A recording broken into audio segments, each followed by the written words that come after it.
thank you. Okay, so we'll start with a quick recap. Mechanically, yeah, just a reminder, we're 5th level. Everyone got character sheets, or does anyone need anything in that regard? Be good. Should be good, I think. Oh, good. Okay. I think so. You were all pretty beat up last time. I think Roll20 had a good marker on your hit points and things, but yep. Time of day, probably evening time. I think because you travelled. I'll go with the recap. Generally, last session you got yourself some cold weather gear, headed out into Ice by Plains. 2 kind of missions you were on. Investigate missing Iceberg Rangers. You met with one of them called Freeseo.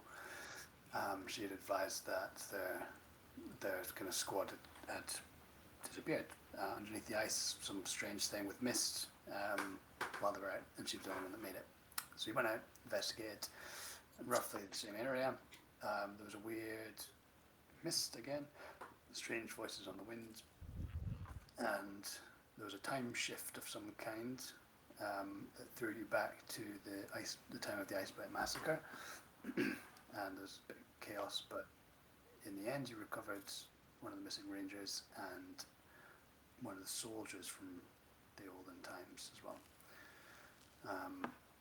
From there you escaped on to the Icebite Mines, where you kind of left the 2 injured at the entrance to the mines and proceeded on with Kinwu Crane deeper into the mines. I think it was about 5 hours or so travel on foot through the mines, and eventually split off to go to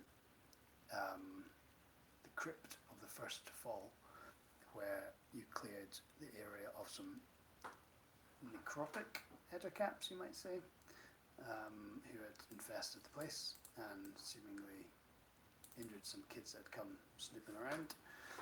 I say kids, they're probably like old enough to be apprentice miners or something. So yeah, you retrieve some exacts anyway, which hopefully should hold the cure, or the clue to the cure. The 2-tap is going to pay you in services and goods for those sacks. Kinwu Crane, the foreman, went on to investigate some floodings and other strange activities further to the east, the forest sectors of the mine. And he said, like, if you're back before him, then just head on to the mine entrance if you want to go back, and it's probably the best place to wait from there. Unless you want to head back to the town, in which case you can organise that from there as well.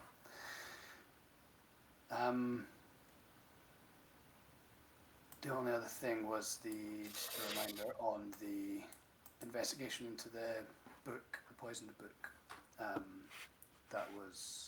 They were looking into that, and the town guard had kind of got involved as well. The runners said they were going to find out what happened and report back to you at some point today. Obviously, there's been a few things that have happened. Time's gone by. It's now the evening, but just that is hanging there as well. So you leave the crypt to the first to fall. You retrace your steps, probably bloodied, sore, cold, like feeling generally grossed out and like queasy probably after that encounter, but came away with what you went there for. So how are you guys feeling as you trudge your way back? You're all completely alone. It's like kind of still kind of eerie in that kind of, you're deep underground and water, and yeah, heading through the dark. Errol's probably like holding his stomach. It probably has this horrible gash across it. He's really not looking good. He also took some necrotic damage, so I imagine there's some sort of like festering wound or something that just like hurts just a little bit extra, from when, he was stabbed in the back or something while grappling with one of these horrible dryad things. Yeah. Yeah. There's like this orange glowing kind of goop, kind of like, you can see it within some of his wounds. And I think he's pretty silent. He's got blood all over him. His hair is all sweaty. He's not looking good. Yeah, and I think Soren is just similar. I mean, he's obviously sort of looks very different to Arul. Apart from anything else, he dwarfs him for size, but he's similarly just completely battered. And he's got armor on, so you can't. It's not maybe as visible, but there's definitely like small cracks in the armor where there's like something weird, oozing out, and I think he's just on the way. Yeah, I think Karthus is doing slightly better, but only slightly. Like he's kind of cradling one of his shoulders, which has a kind of a wound that has a blackened skin around it as it kind of trudges along to follow the group. But yeah, he's kind of trying to be focused on one step up at a time, so he's kind of unusually quiet. Yeah, I imagine kind of subdued mood. I like the idea that like the cold, we can feel the cold in all these spots where our armor was broken into, like all these little exposed areas. It's just like a spot of cold on my back, a spot of cold on my side. It's just like, it's definitely a much more unpleasant journey back. And we have to squeeze back through that little little thin passage as well where we went left. And oh yeah. Yeah, we have to like squeeze through that, and that's gonna like aggravate all that injury a little bit. Yeah, and I imagine like the cold weather gear that you got. I don't remember if it was like brand new stuff or if it was. I think it was used. Some used stuff, yeah. But certainly used now. Not much of a resale value on that. But yeah, I mean, what about what your guys were expecting going into that versus reality? Obviously, probably not what you expected. Yeah. No, I mean, I expected spiders. I didn't quite expect that. Didn't expect the orange glowy. I did not expect the horrible spider people. No. I was expecting substantially fewer sombreros. God.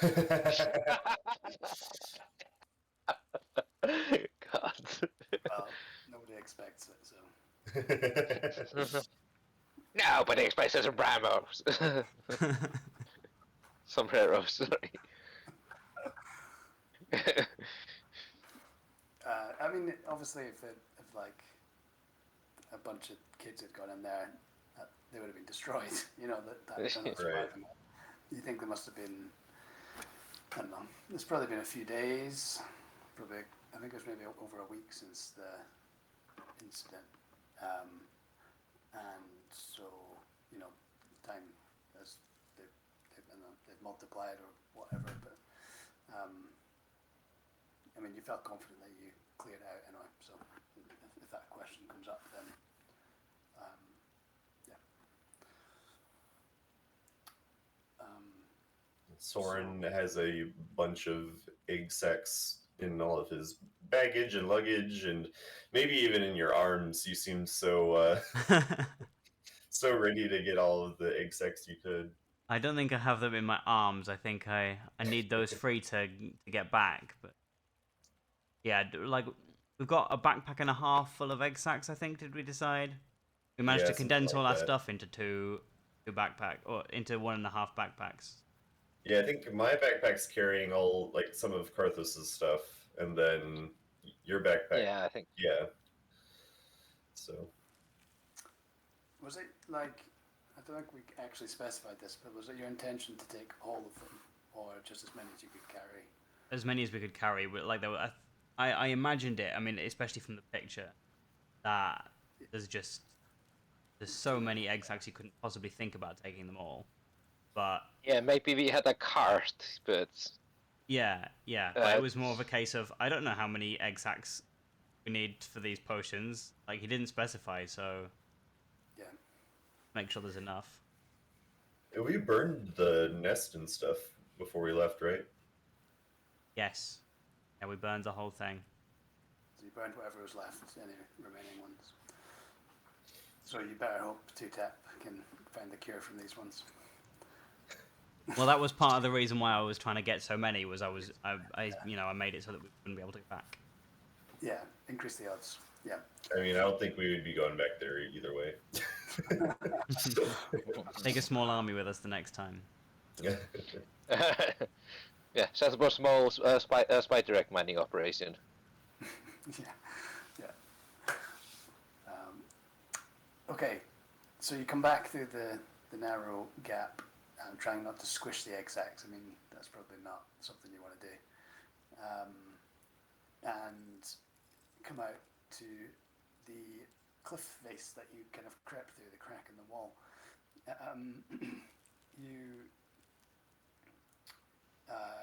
There's not in that immediate area. There's not too many folk, but kind of not far off where the main kind of thoroughfare is, where Kinwood Crane continued on. You see folk milling around, miners moving around in groups. Most of the traffic seems to be heading back towards the entrance to the mines. You figure just the time of the day. There's like light sources kind of dotted around. You must imagine it's some kind of arcane ever burning situation going on here. Actually,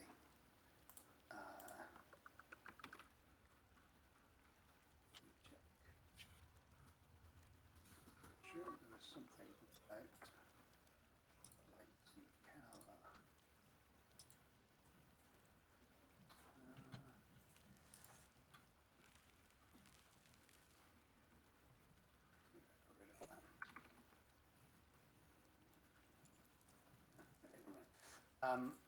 So, yep, what did you do? So the situation, as I understand it, is that the miners were escorted by the rangers to and from the mines. Is that right? So we need to get a ranger to us back, but there's only 3 left. Yeah, one of them's currently the one that you saved. Yeah.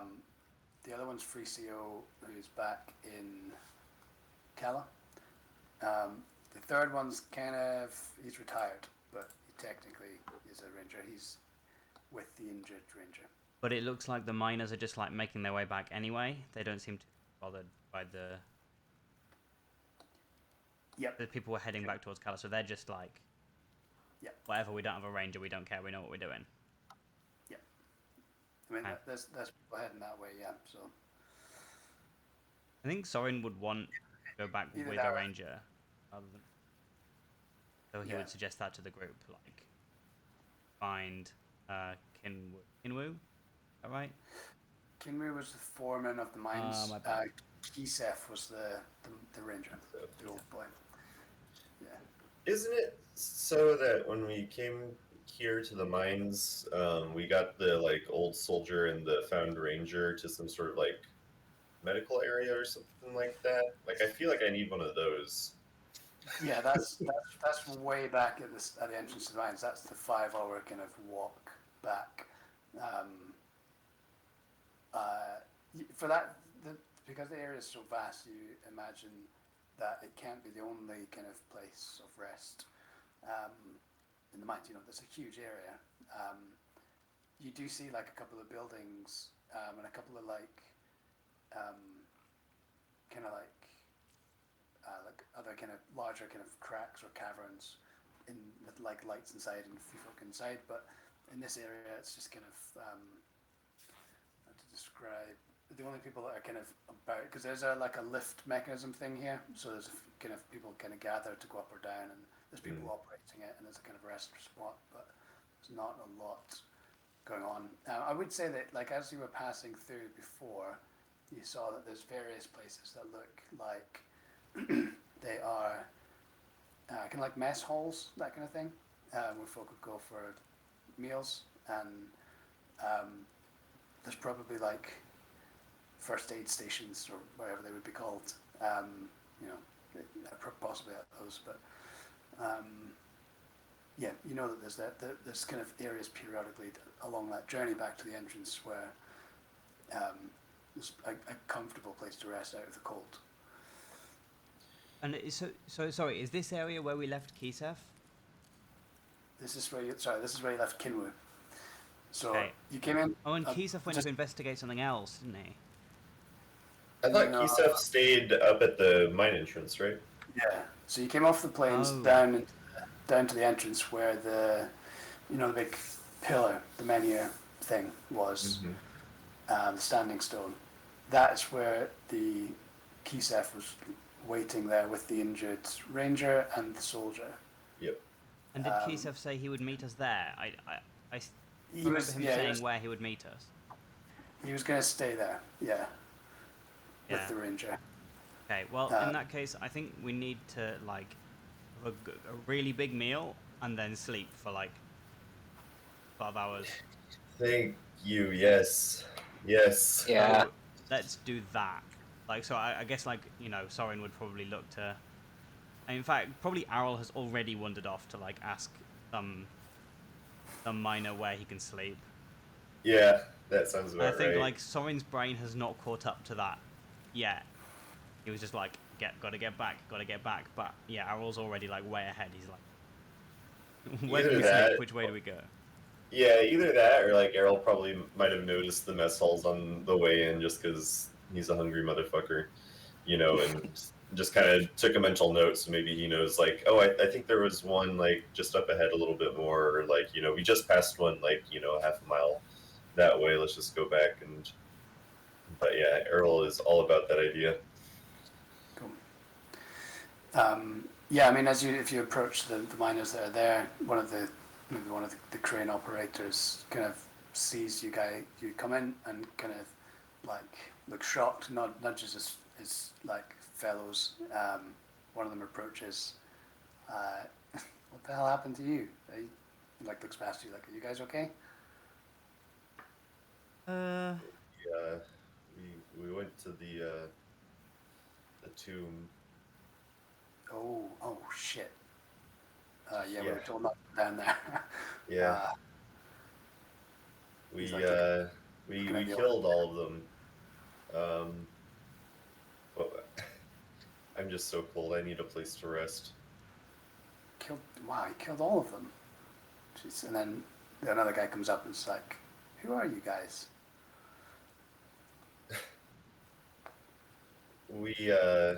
We were hired by someone to come get some of these some samples, I suppose, and he was trying to make a cure for some kids that evidently got lost down there or something. That'd be probably Two-Tap. I know he was. Yep, Two-Tap, that's the one. Cool.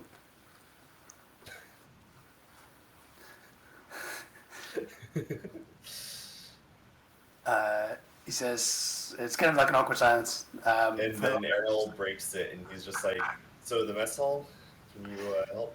Can you help?" Yeah, us?" sure, yeah. And there's a few folk gathered now. There's like 4 people there. A couple of them just staring at your eyes, which have gone back to full blue, by the way. Right. And yeah, and then he says, yeah, no, there's one for 15-20 minutes back the way. You'll be able to make it back there.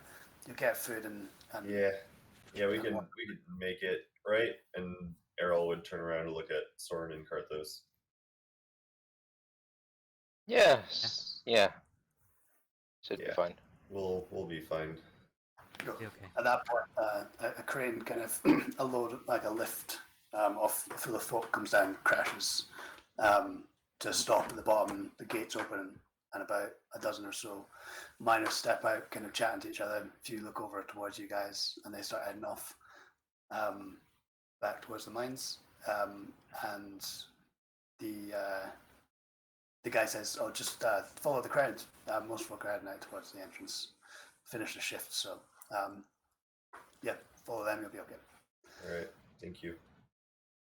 Mhm. And I think with that, Errol would limp away.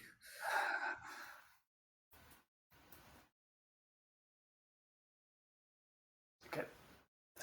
When you get like 30 paces or so, Carthus, maybe if you're lagging behind, you might see the four miners. They're kind of like talking to each other, like whispering something and pointing after Errol. And when you get a bit further away, one of them shouts out, "Hey, are you Errol?" And Errol would stop. He's still like holding onto his side and was like limping, and he'll stop when he hears his name and turns around to face them, and he looks at them and he says, "If I was." And then they're kind of like, they're all kind of smiling. One of them like slaps the other on the back and is like, "I told you it was them. I told you so." And he's like, "Oh, like we heard about you. We heard about you guys. You're Eagles best or something. They were calling you. You guys were crazy last night. Maybe when we finish our shift, maybe you'll still be up. Maybe we'll catch you there. Love to hear more of your antics."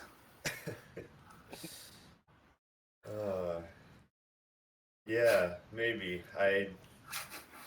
God, so many long nights. Hell, why not? Like they'll give you like a fist bump salute, like, "See you there." Yep. Yeah. And now Errol turns back around and is still holding his side and is still bleeding and is still limping, but he's got a smile on his face. Yeah.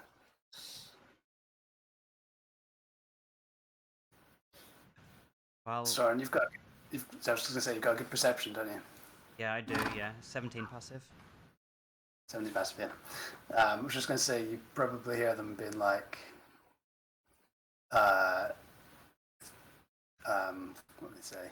By 15. I can't remember. Yeah. Anyway, I pass. I'm pretty sure, yeah, 16, 17 or something. Yeah. They say something like, "We need to, like, if we see them, we need to ask them if it's true." And like the other one's like, "Of course it's not true. Like, don't be ridiculous. Like, nobody, you don't kill a kraken. That doesn't happen." And they're like, "Well, that's what they said. That's what people are saying. We need to find out. We'll ask them if we see them. We'll like to ask them." And that kind of fades into muttering. We're gonna move quietly anyway. Mm. We Yeah. Do we? I really wouldn't worry about that so much if I wasn't just poisoned. Yeah. Well, that is why I was worried. And that it's been confirmed to me that I'm being hunted, so Yeah. but we can't really they go from this town for another what 2 months or so, right? They can't. These miners. No, I mean, wasn't there an issue that the seas are essentially frozen over or something? Yeah. I mean, there's not going to be travel by sea soon, but the whole city knows we're here. Got to be somebody here. There has to be somebody here who can teleport. No. Yeah. Possibly.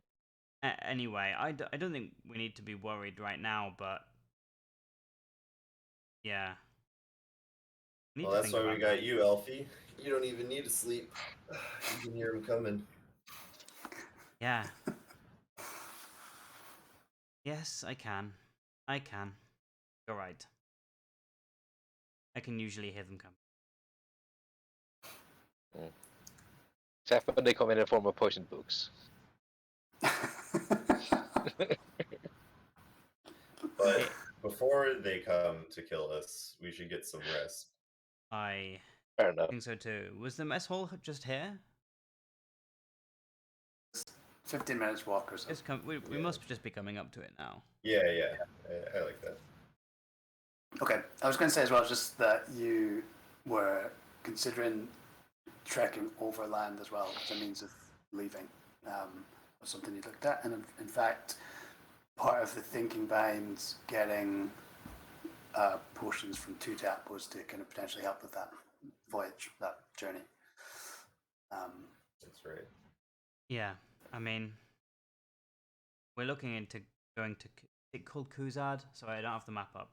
Yep, Kuzad. We were looking at going to Kuzad, and we need whatever help we can get before we do that, because, well, there's some serious magic there. There must be. Like, Yeah. you know what Some happened? answers.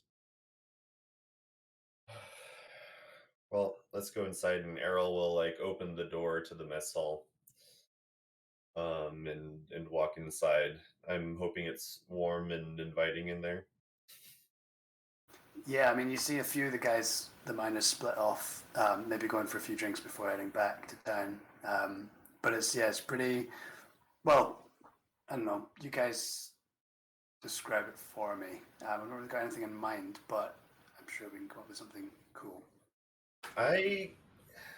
This is going to be really basic. I don't know how cool this is, but I just imagine it to be kind of like mainly wood structure with some large, like really cheap rugs, like just some sort of fabric on the ground underneath these long tables where, right now it's not really peak hours or something. So there's just kind of like a few scattered groups of friends that are, somewhere along a part of these long tables that they all kind of sit at. And then on one side of it, there's kind of like this bar area where people get food and get drinks too. But I really can't imagine they get a lot of really good food or drinks down here in the mines. I'm trying to think of like what might be available here if anyone wants to help. It's like tuna and cheese sandwiches, or like fish and cheese sandwiches, like basically it. And then like bits of like Icelandic style dried fish, like that sort of, like everything is like, it's either like dried seafood, or it's like, yeah, just like bread and cheese and stuff.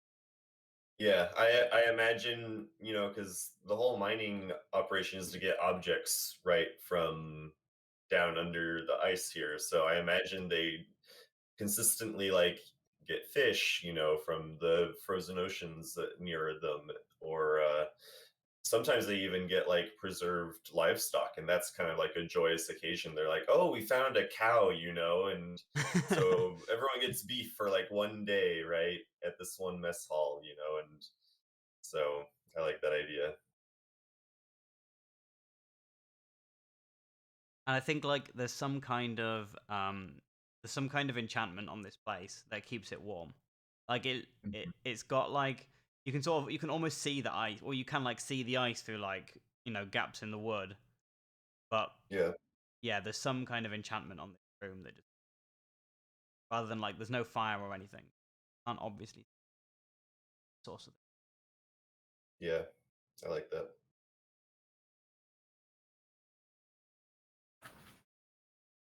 Yeah, that's awesome. I can see that. Like,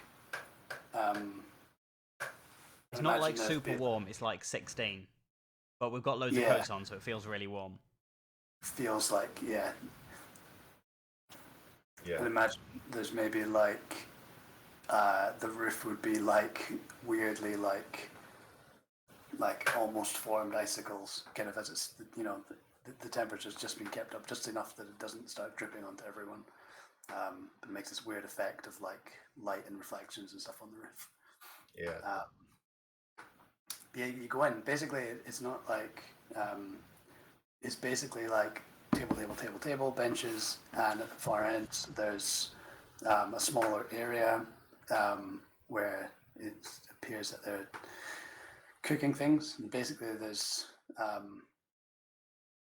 it's like you go and you get your it's like a metal sheet, let's say, for a plate, and then you go and get what you want, and you don't need to pay for it. It's just, the miners get the food, and there's like a server there, maybe with some soup as well, and you can see various other bits and pieces to it as well. So there's plenty of space, so you can probably sit on your own without too much hassle. I like to imagine Errol goes up to the bar, to the server, and just kind of plops an arm down and like leans against the bar and looks up to the server there and say, "You got a spare room or three?" And he kind of looks back at Soren and Karthos. He's like, "Oh, sheesh, yeah, you guys are not walking out of here tonight. Let me send for someone. The first aiders sometimes have a spare bed or two." He like shouts to like a younger, like looks like an apprentice chef or something. Gets him to run off. You guys looking for some food? Yeah, do you have beer here? Do you have alcohol of any sort? Sorry, no, it's kind of prohibited. He needs soup. Karthos, do you still have Karthos? And Yeah. Errol's like kind of gesturing towards like your little keg that you keep on you. I think take it, shake it a bit. But they're close to the air. Shake it a bit. If more, make it a nod. A bit, yeah. And then Earl will kind of like motion for Karthos, just kind of like prop against the bar with him. Get a ship closer and can we get two glasses? The guy kind of obviously sees this, and he kind of just like leans past you, like looks, make sure that there's like certain people that aren't here. And just kind of like knocks a couple of again, let's just say they're like tin cups. Say 3 tin cups down on the table, and just says like, "Sure thing, I'll get you some soup. Take a seat, I'll bring it over." Thank you. Supplies. And yeah, Errol will take his glass and limp on over to one of the more deserted tables. Yeah, I think Kathos will pour the rest of the all the cups. Maybe it's fills up about a third of them. But Okay. I guess, And depending on the refill soon. Depending on the level of conversation with Karthos and Errol, which I imagine people are just like quietly offering food. Yeah. So like, depending on the level of conversation, I would like listen out to the rest of the room and see like if people are talking. I imagine people are talking about us because like a bunch of people that they haven't seen before have just walked into the room like beaten up with wounds that are black and yellow. Like, Yeah. So I imagine we're catching some attention, but I wanted to get some idea of like what is being said. Cool. Okay, so as you settle into your the small drink that you have left, and your soup and your food, so when you pick up like at first it's just like a "what's up with these guys" kind of chat. After a while, someone clocks like, "Oh, I think I remember hearing something from blah blah blah, but the guys with blue eyes, I heard they were in town and whatever, like they had some." Yeah, they were telling stories. They had a good time last night, all that kind of stuff. But there's nothing beyond that. At one point, someone comes over, kind of sits down next to you, Karthos. He's like, he's got an empty cup. He's like, "Hey, you got any more?" I kind of take off the keg, put it over the glass, shake, shake, shake, shake, shake, shake. Managed to get 3 or 4 drops out for him, and it's like, yeah, that's about it, I'm afraid. He like looks at it and then looks at you and looks back at it. There's a big sigh. It's worth a try. He claps you on the shoulder and heads off. Maybe next time. Yeah. But yeah, no, there doesn't seem to be any nefarious. There's no shifty glances. Because I feel like it's kind of like if like a minor celebrity walked in where you were having dinner and you like kind of know who they are, but you're not like freaking out and desperately wanting to go and talk to them. Right, you kind of want to like leave them alone, but like appreciate that they're there, kind of a thing. Yeah, but you keep looking at them at the same time. Yeah. Yeah. Sort of like a major the singer from your local city or something. Yeah. Yeah. Cool. So it's relaxing. It's nice. So you can have a short rest. But I mean, in a little while, the kid comes back with let's say let's say a dwarvish guy comes over. He kind of clocks you guys immediately, like ruffles the kid's hair and sends him off back to the kitchen area. Comes and like sits down next to you, Carthos, again. He's like, "Oh, got any more?" No, I'm out. I'm sorry. He's like, that's all right. And he like pulls out his own small keg, gives it a little shake. He's like, so, and he like starts pouring out a drink for you each. He's like, what happened to you guys? Well, you know goblins, right? I do. Okay, imagine something a bit bigger, then cross it with a spider, then cross it again with a spider, and that's basically what he faced. He just he's silent for a minute. He puts his hand on his little keg and he's like, well, glad I brought this. I think I'm gonna need it. Yeah, it was not fun. Yeah. There were 5 of them down there, was it? And Errol kind of shivers a little bit thinking about it. Where were they? We went to some old tomb, the mine, 2-tab center. Oh, was that the first to fall? Yeah, That's right.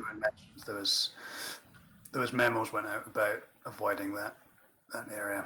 Not many folk got down there anyway. I think it flooded a while back. But okay, well, it's a good thing you did avoid it. Yeah. Do we still need to be? And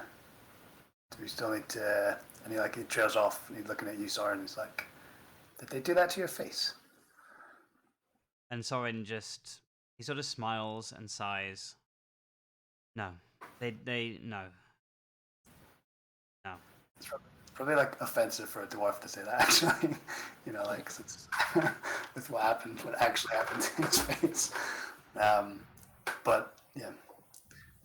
No, something else happened to my face. No. Okay. Just can go that way now, but just be a little bit careful. We did our best. We think it's clear, but in the back of the tomb, there's not a large, but a crack in the ground, and I would try to cover that thing up. I think that they might have come from there. Cool. Yeah. There's still some extant there, right? No, we burned all the eggs that we could. It should be clear, but I would just be careful of that crack in the ground. Clear it or seal it or something. Cool.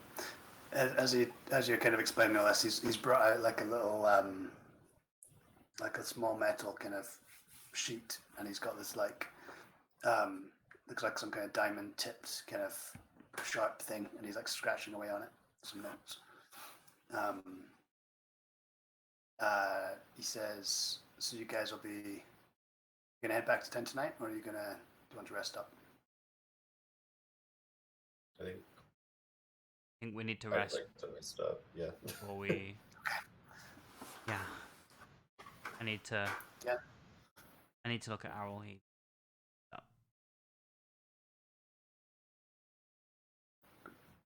Okay. Yeah. No, we can. There's spaces. We have some spaces for you to rest. That's fine. Do you mind if I take a look? And he kind of comes over, and whoever's got like obvious wounds, probably your stomach. You think, Aaron, you probably got it worst. Yeah, I think I actually went unconscious in the last battle Yeah, as well. So yeah. I think I'm probably the roughest one up. Yeah. I'm going death Yeah. saves. Are you a doctor? Oh, sorry. Yeah. Yeah. Well, I mean, I'm a minor, but I've had training from town. So you're a minor doctor. Minor doctor. Yeah. Good one. Were those on strike recently?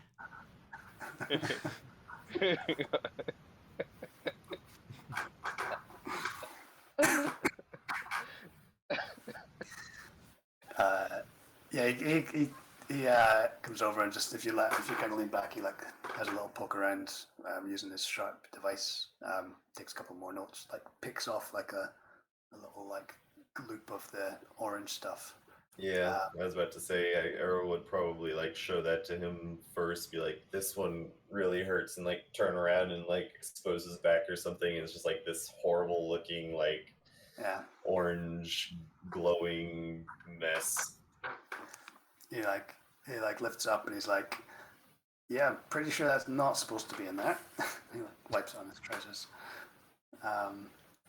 Yeah, sure. Okay. Well, what we'll do is, rest up here, finish your meal, finish your drinks, get the kid to show you where I am. He'll show you around. It's just around the corner, and come find me when you're ready for. I'll give you all a check over. Get rid of any of these. I can things. actually help with that. I have a spell and I've got 1 second level spell slot, but I guess I might as well use a ritual. We've got time. So yeah. Sorin like pulls a yew leaf out of his component pouch and he's like, starts doing this like a ritualistic spell over, like sat at the table, just he probably collects a bit of it. Kind of weird, but I cast detect poison. Poisons.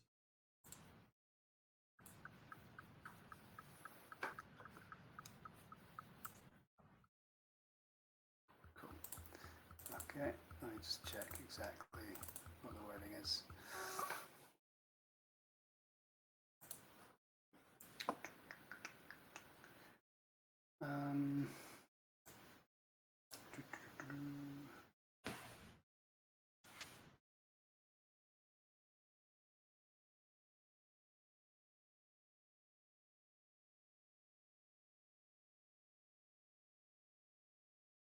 So I don't think it's poison or disease.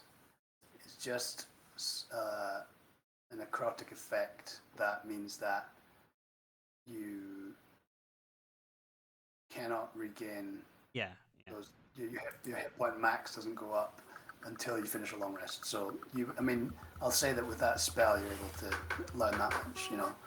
The long rest will do. I just wanted to check that nobody's poisoned. Like, I think some of our wounds look like they might be poisoned. So Sorin is like, was worried about that. And he would just like communicate that to the doctor. No poison. He just needs closing up. Perfect. That makes my job easier. Then he takes another drink. He kind of like downs it in like 2 gulps. It's kind of like kind of impressive, but Carthus, you're used to seeing Carthus do it, so it's not. So, yeah, he says, anything else for now? Or I'll see you in a little while. Be okay. Where can we? Yeah, I mean, just come find me. Get the kid to show you where I am, and you can rest there. I'll show you when you get there. I think we just need the rest. Have we still got food? Like, I want to just. Yeah, sorry. He just came over while you were eating. Yeah. I think we're just gonna like pull for our food and then find him, or at least. Yeah, I think that would like be my plan. we got soup, right? So that's like a you just down the bowl of soup kind of moment. Yeah, but I want to eat like 5 sandwiches and 3 bowls of soup. I like to maybe you take some sandwiches to go. Yeah. Okay. Yeah. That's fair. That's good, right, Fish? Yeah, we've got tin cups as well. We can take soup in our tin cups. Yeah. If you go for like seconds as well, he's like the server is like, we don't usually. No, it's fine. Go for it. I mean, I don't know who went up for seconds, but I would tip him a gold piece if I was that like. Yeah, I mean that would make him happy for sure. A talent, yeah. Oh, that's the one. Cool. Perfect. All right, so you come around, you get to the first aid station. It's basically like a tent, a large tent. Inside, we'll just say there's hammocks. With like 4 hammocks. One of them's occupied. There's a guy with like a splint kind of on his leg. It looks kind of like swollen and sore, but he seems okay. He's awake. Just kind of Oh, thank God. There's conveniently just enough hammocks for us guys. Yeah. It's almost like I just made it that way. It's almost like the god of the universe put these hammocks in for us. What's that? Our names are printed in the side. To come. Yeah. In fact, one guy just left. The space has just opened up. It's weird. Please coming back. But no, the dwarf's kind of helping that guy out. Kind of just checking on the wound. The guy winces. Looks like it's a bit rough, but just says, "Oh, weast you're complaining. You'll be fine." And just kind of taps someone's leg, which makes him hurt even more. Says, "All right, just make yourselves at home. I'll be over here, Yep. but just let me know when you're ready. I'll come over and sort of help you out." So basically, over the next like half hour, maybe an hour, he examine all of you if you want him to, and just kind of like clean up and sew up any wounds. And Sorin would say to Errol, like, do you want him to look at that, or do you want me to look at that? I don't mind. I don't have my normal herbs. And I don't have any training, but I have a lot of practice. He has some training. No offense, Soren, but No? I think I want to get some real stitches for once. But I appreciate it and everything that you do. I'm sure I'll need your expertise many more times in the future. But I think we all need a rest here. I'd rather not have you work. Quite right. And I'd just like get someone else to look at me because I don't want to try and look at me, like that seems unhelpful.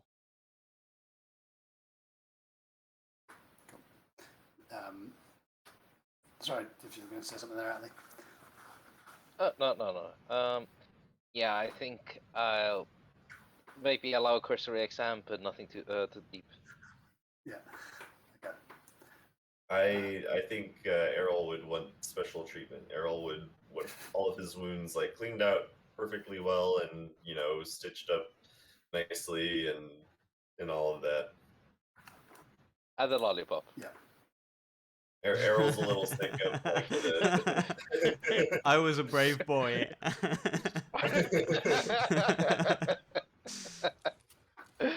think having like a actual doctor is comforting to Errol because this is probably what he grew up with, kind of coming from a wealthier family. So there's kind of like a bit of a comfort getting. Yeah, I would offer the same thing to Karthus as well. Like, I know you said you only wanted cursory help, but if you want me to look at you, I will. Yeah. Yeah, I think Carter would be more comfortable with having Soren look at him. So I Cool. don't Yeah, know that's if you fine. I want me mean, to you do a can medicine say- roll or anything, but it's +7, so. No, you're good. You're good. I mean, there's nothing.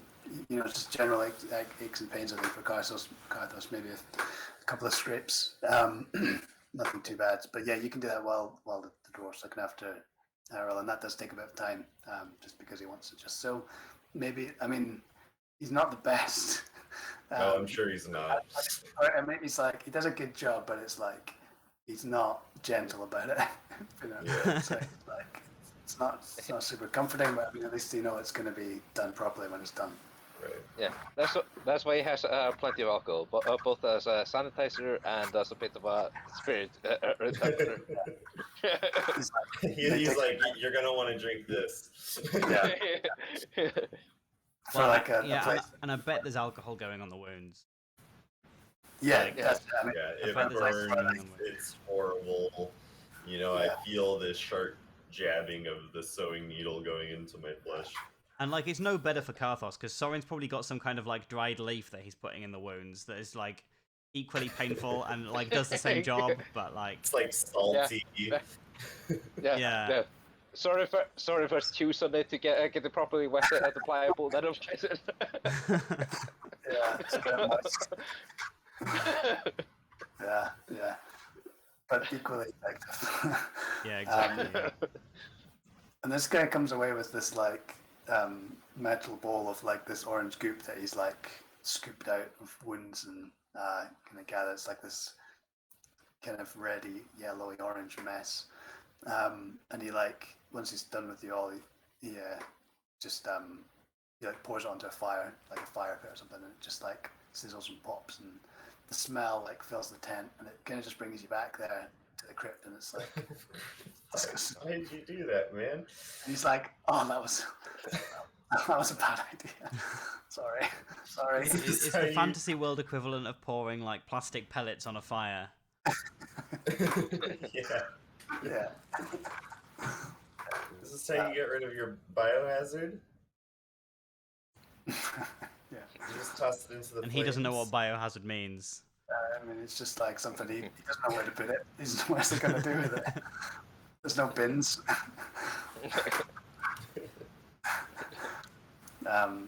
So yeah, no. When he's doing New Soren, he's kind of chatting about, quizzing you about your medical knowledge. Like you're saying, like obviously that's those spells you have. That'd certainly be something that's useful. I mean, where did you learn that kind of thing? If I was to kind of pick up that kind of knowledge. I don't know. I don't know how I get it. My knowledge, I know lots. Knew a bit when I was a child. Knew a bit, and then when you practice for a few hundred years, you get the idea.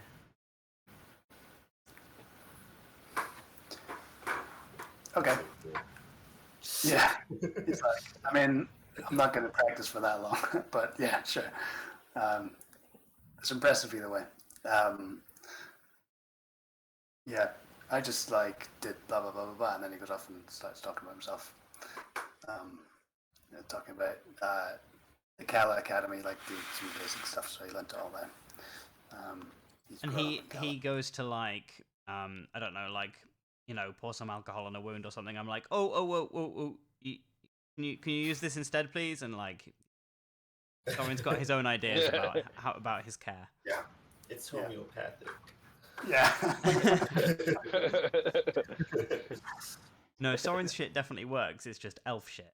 Yeah. It's probably like the stuff like that he's using derives from those plants that Soren's using. He just doesn't know it. It's probably way more soothing too, maybe just like aloe vera instead of, alcohol to, kind of clear up the wound or something. Yeah. He's yeah. I mean, he probably talks about that as well. Like, where'd you find those? Like, can I get some? Like that kind of chat from. He likes to talk a lot, but he's not like too overbearing. Yeah, and it would be like on the sides of this mountain, like in between all the ash, there's a few thorns that grow out here, and if you pull up the thorns and you chop off the roots and pulverize them. Yeah, they call it the Falas of Lel.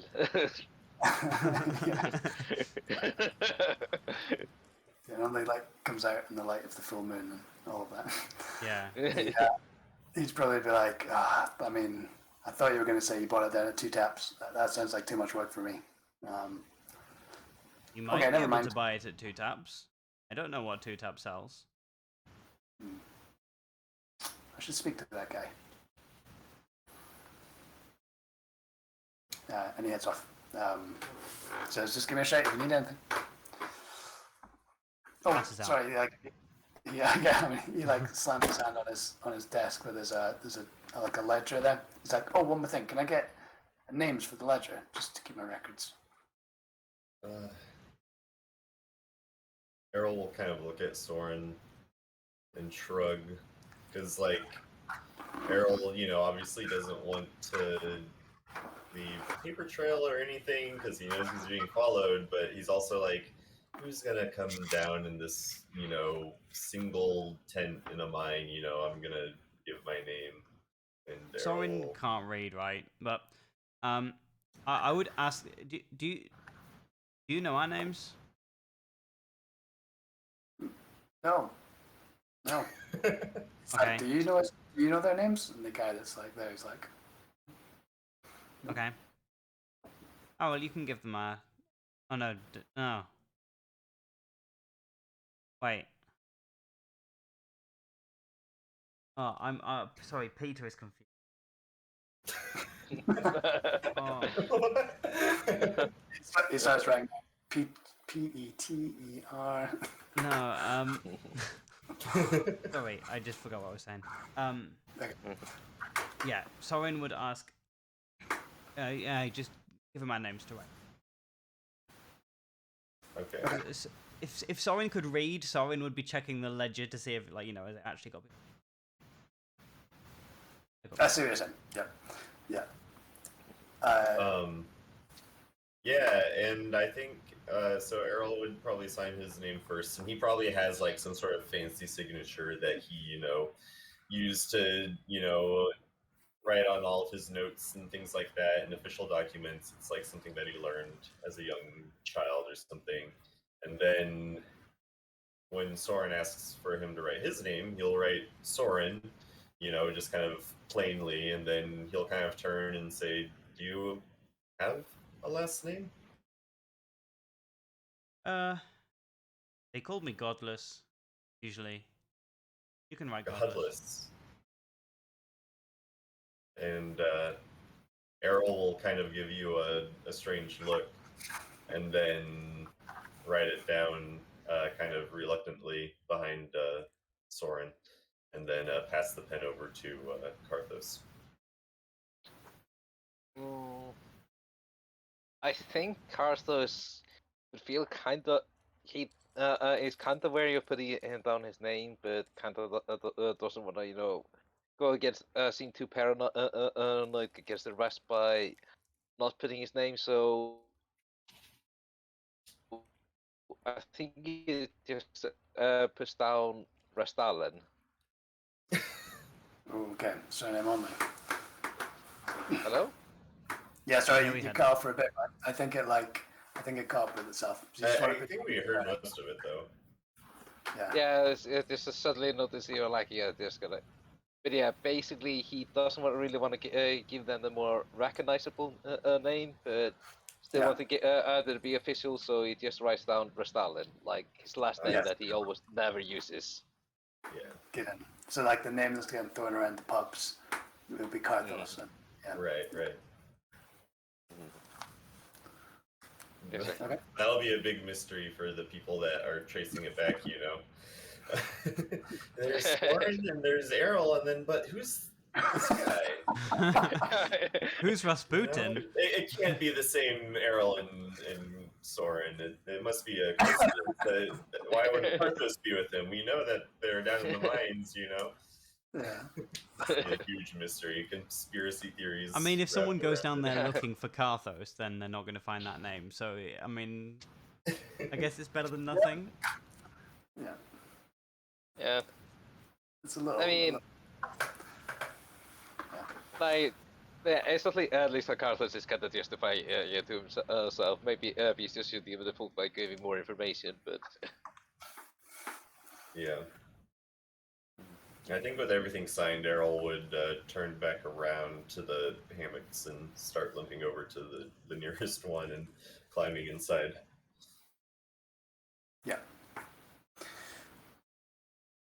So you guys get to rest in there for the night. It's fairly comfortable. I mean, it's outside of the general chill of the place. And in the not in the middle of the night, but maybe like an hour after we're all kind of laying there, Errol's still awake, and he goes, "Soren, Carthos, are you guys still awake?" I'm. Owl. And he's just kind of like talking quietly because he knows there's like another person resting there. The doctor's busy with stuff, so he's just trying to be respectful. And he's like, the three of us sleeping on these hammocks with that other guy here just kind of makes me think of Lee. Have you spoken with him at all, Soren? I haven't, but I can tomorrow if you want. That'd be nice. Okay. Do that tomorrow. Don't need to speak languages. Errol's breathing is a little bit ragged, and he'll ask you, Soren, why do they call you godless?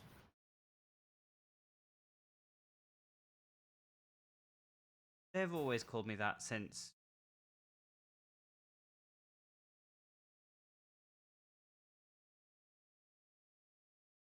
Oh.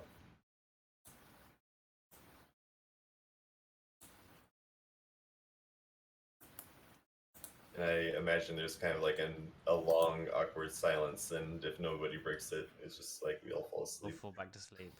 Yeah. Well, maybe you guys do, but Errol's just still kind of like staring into the ceiling of the tent for a little while longer.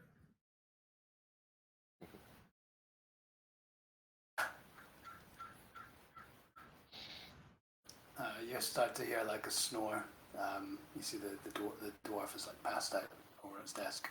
It's like leaning back, chin up, sleeping. Does the necrotic go away after a long rest? Is that how that works? It does, yeah. Your max resets. Yeah, Yes, okay. up to full. I'm so glad we did this. I didn't have any hit die or anything left. I was very not good. Yeah, I also had no hit. Yeah, there. Can you guys hear that bird? Yeah, that's what I was gonna say. Yeah. He's I mean- just like right outside my window. There's being lots of an seabirds in Cala, so I think it's just setting the scene quite effectively. Yes, the rare cave macaw.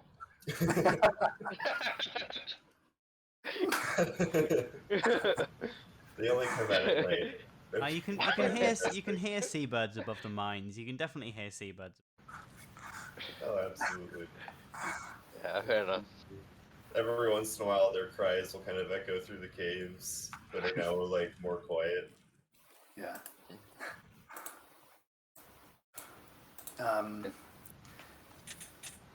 Okay. You're all fully rested. Yeah, good job.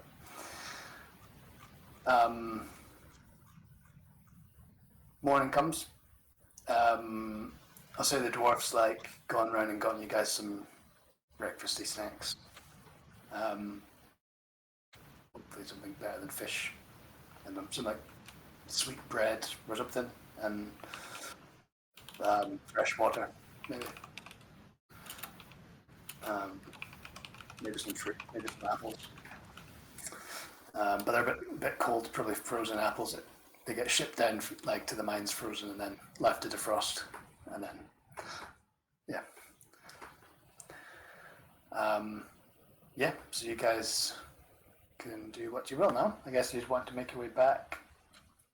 I'm gonna first check on the eggs. Okay, yeah. Thousands of spiders crawl out of the bag. Oh no!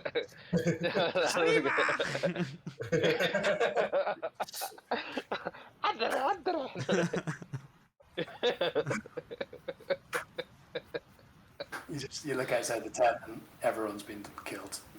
No. That would be an evil DM trick. I don't think You Craig's really that evil. trusted That's something I Q-Tap? would Why do. did you take those eggs, you idiots? And so many of them. You're screwed. Oh no. Yeah. Or they hatch when we get to the city, turns into a new spider colony.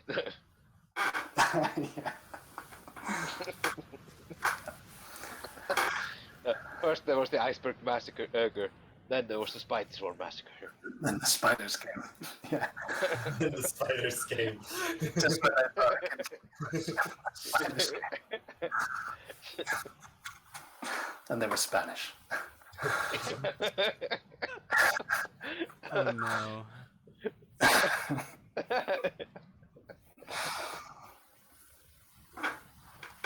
Okay.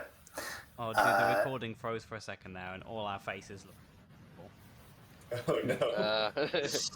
I was like I can't even do the face I was doing. Yeah. That'll be the thumbnail for the video.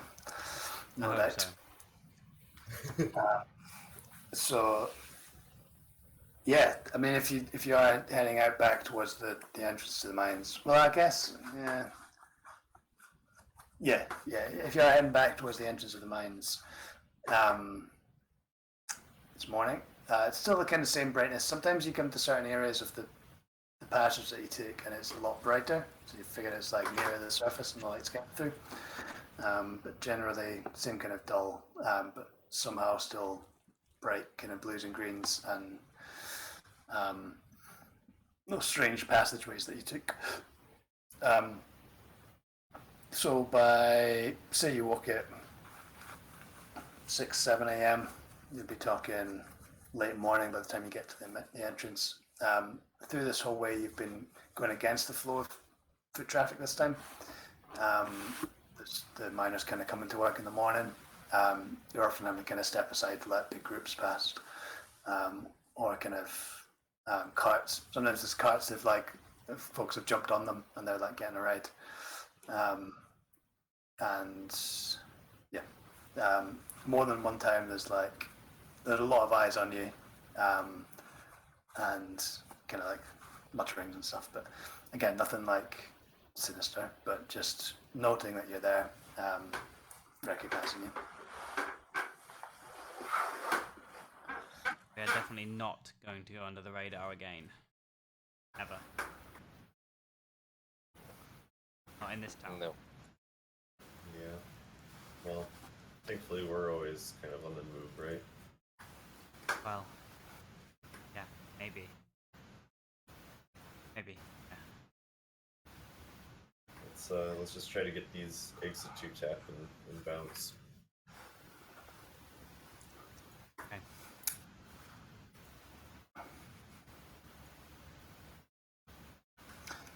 So you come back to the main entrance and kind of go into the hut where you left Kisef.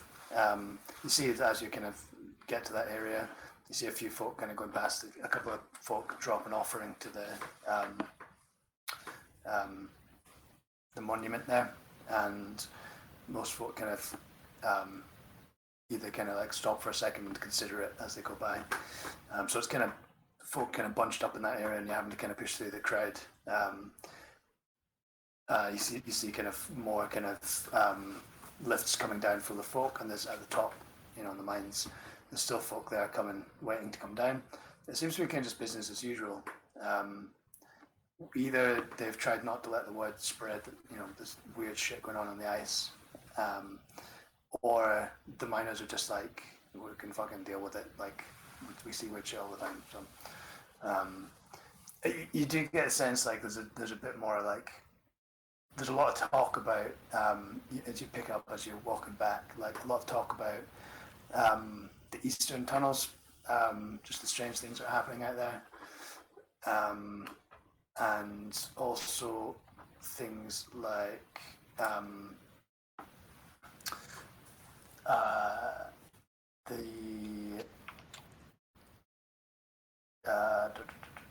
what was I going to say? Yeah, the strange mists. People saying they've seen strange stuff, just kind of similar things that you've seen before.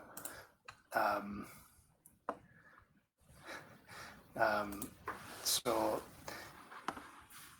yeah, it was just kind of those kind of chats. It's just like a continuation of the rumors that have been kind of you'd heard in town, but again, it's not stopping the folk going to work. They can continue on as usual. As you come into the hall, let's say call it a hall, you see where the ranger and the soldier had been kind of resting. Kisef is there, and Kinwu Crane as well is there, kind of talking to a couple of miners and Kisef.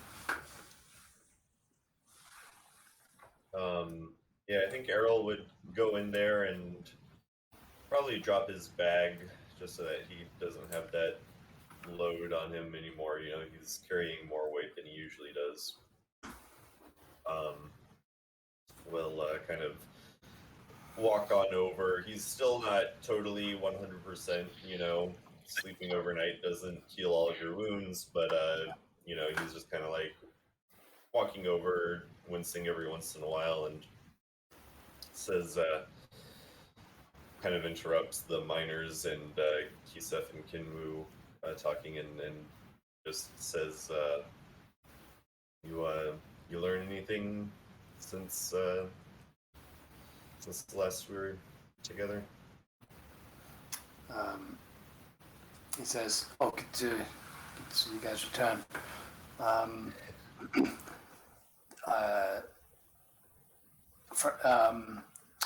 Kisef says,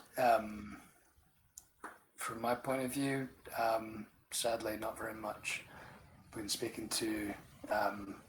Did we give this miner a name? The ranger a name? I don't think I've got a note of it. I don't remember. I think we might have, but I don't think it was. I think it was like right when we saved him or something, possibly. I don't know. Yeah, just on the cuff.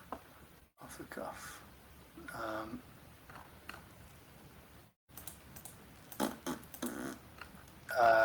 Let's just, one of you give me a name. We'll call him that. Mallory. Mallory, yes. As in the guy from James Bond. Fiennes. He's played by Ray Fiennes, by the way. Sorry? He's played by Ray Fiennes. Yeah, okay. Yeah. So,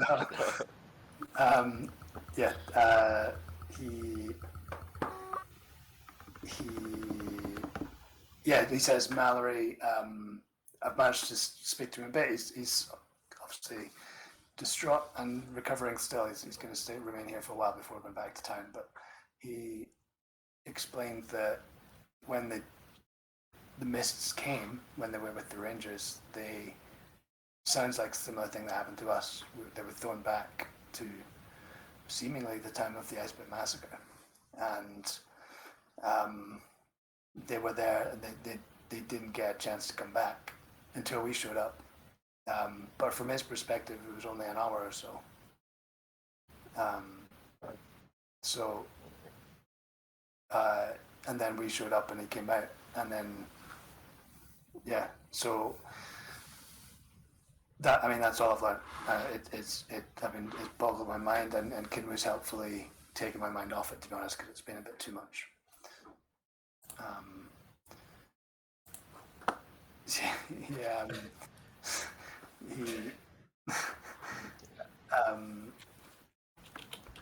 Kinwu says, yeah, and he kind of like says to the two miners that are there, he's like, okay, you got that, just report back to me if there's anything else, but don't go past the 14th quadrant, just, we'll play it simple and we'll investigate again another time. We can afford not to go out that way, okay? The guys are like, yes, boss, and kind of tip their hats to him, leave. Kinwu's like, yes, so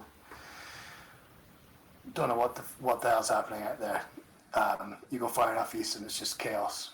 Tunnels flooding where there should not be any water, and like section pools freezing where they shouldn't be freezing, and shifting ice, and just, you know, ice walls appearing as if the glaciers moved across. It's crazy down there. We've still got folk missing. There's rescue attempts underway, but we're basically seizing all mining operations over in that direction. I was kind of hoping you guys would know what's going on by now, to be honest. How did you get on with the crypt? Yeah. It was we killed them. We killed all of them. I at least we hope we did. There's a crack in the back corner of the tomb, and you should seal that. I think that might be where they're coming from. There's so many. They're huge. Yeah. They're but we got the egg sacs. We burned the rest. And now we really need to get back to Kala. We need to get these eggs back to Two Taps. It's definitely more of a hunch, but we are trying to get to Kazan. It's the most magically imbued place out in these plains, and we think we might find some answers there. Interesting. So that's a fair journey away. Okay. Kisef, this is Kisef speaking. I'll be returning to town later this morning. In fact, he kind of like considers for a second. He's like, I think I could leave with you if you could wait. If you could give me 10-15 minutes. Yes, please. We definitely need your help. I would just like to consult the rest of the council before you guys move on. I mean, there's a lot going on. We would just like to make sure all the information is shared. I'm sure you understand. Just give me 10 minutes, and I'll be right with you. Okay. And Errol definitely gives Soren and Karthos a look. You know, like.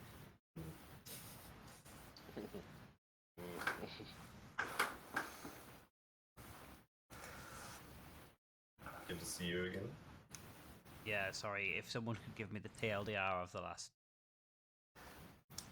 Literally just a catch up with Kinwu and Kisef. Yeah, and Kisef said that he would meet us in about 15 minutes to take us back to Kala. But I don't know how much of this you heard, but he said like he wants to talk to the counselor or something before we do what we want to do, which is a little voting. Yeah, so unless there comes some inquisitors looking for Arrow or Karthos, there shouldn't be an issue.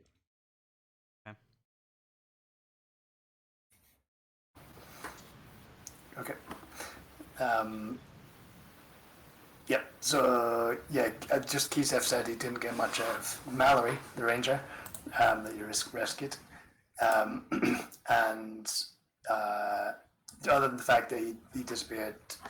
Time shift into the Iceman Massacre time was there for about an hour, and then you guys showed up and rescued him. So, God you know, damn, that he doesn't was really matter. fighting for an hour solid.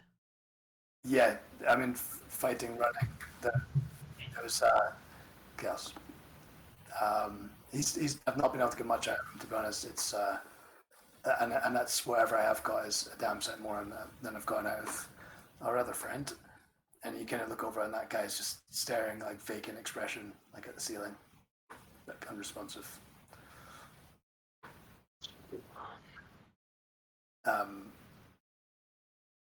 But yeah, I mean, we're going to keep them both here for a little while longer. I'm going to come back to the city with you guys.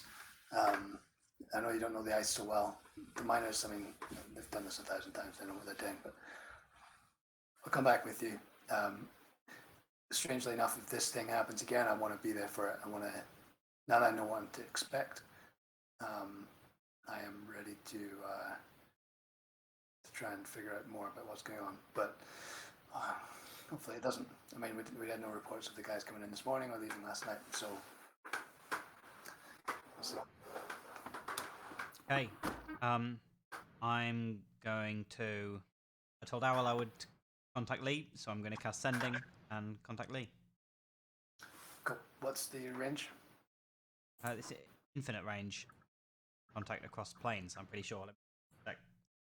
Awesome. Yeah, it can though. If it's across planes, there's a 5% chance it fails, but yeah, otherwise it's an automatic. Let me just wording on it, but yeah, I'm pretty sure it's like basically location. Awesome. Range unlimited. Do the short. Send your message across any distance and exactly what Ali said. Yeah, and it enables creatures within at least one to understand the meaning of my. So you know, if Lee has an intelligence of 0, then you know, unlucky. Well, But that's I mean, the only he did have an limitation of the spell. yeah.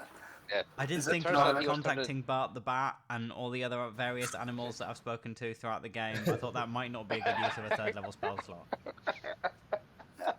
How are you doing, buddy? How are you doing? It's got like 300 new members of the family to tell you about. Be like, who are you? I've got some fruit.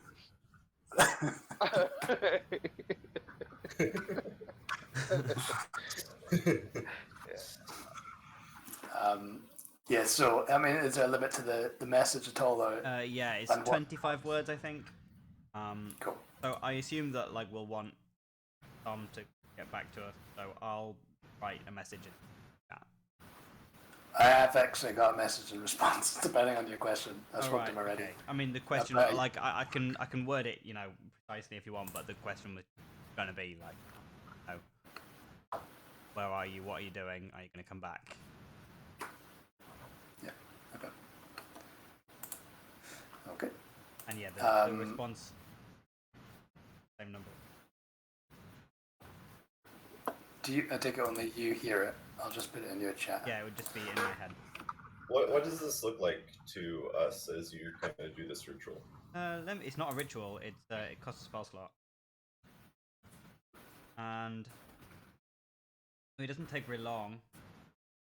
So I think he literally just sort of like, you know, holds his shield up and says what he's gonna say.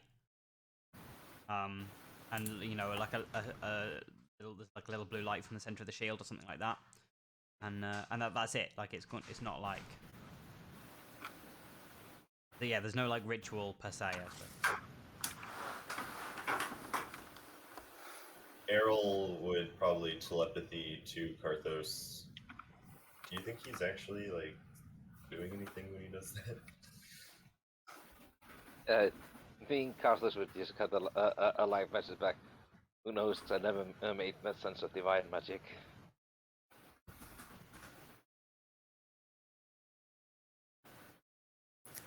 Just give me 1 second. I'm just making sure I'm getting the right wording here. Because believe it or not, Lee is up to some shit. Yeah. Yeah, I mean, I had meant to. I had meant to do Turns this out that- before, but the time I prepared the spell slots, we then got into a fight with a kraken, and so Yeah. I did not use the spell slots for contacting Lady. Yeah, that's right. Turns out that it was as he who tried to poison arrows as somebody else saying hi. That would be a twist.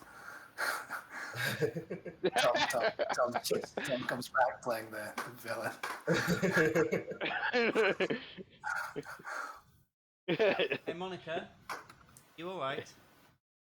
I left the hot In fact, chocolate out and let me just give me 2 more haven't seconds. He cleaned was corrupted by the evil samurai or whatever that took over his dojo. I've also ordered you food. Okay. It's 3 minutes away. Turns out the result is a misunderstanding, and he's totally happy to follow the evil ninja master.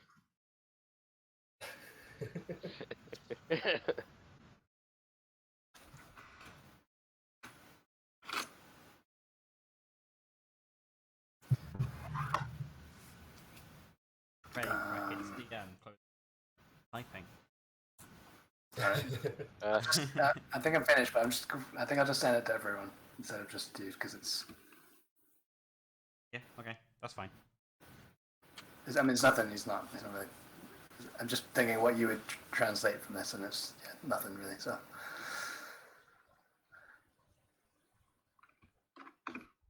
Here comes. This. I've just thought of a good way of doing this. You'll already have said that. Thought of a good way of saying it. You could do in a private call with me, say the message, and then make me go back to the group and pass it on like a game of Chinese whispers. Yeah. What I should have done is gotten Tom to record it. That would have been amazing. I'll do that for the next one. Let me read it out because for the recording. All right. Soren, I silence. Deep. You, I, more silence. Tell them I am sorry. Can't come back to you. Not yet. Oh, holy useless. I know. Sorry. I mean, we need what the general question would be. So we spoke about it a little bit, and this is what he wanted to say. He's I think Soren would read in between those lines, like he knows that.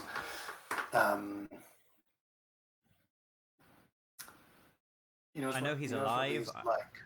And like, yeah. Yeah, but I have no idea. Like, he could be imprisoned. He could be doing. Yeah, but you would know that if he was like, if he needed your help, he would be able to ask for that. If he was imprisoned or something. He doesn't sound like he's, having a great time, but neither does he sound like he's really struggling, or in immediate kind of danger. But yeah, I mean, feel free to, if you want to reply and kind of think about something else another day. I mean, let me know, yeah, I don't want to use my second, third level spell slot on sending a follow-up message. So I think a follow-up message I would relay to the exact as best as Soren can. I think Errol would be quiet for a moment and then say, but he can take care of himself, right? He take better care of himself than. Whoa! What the hell?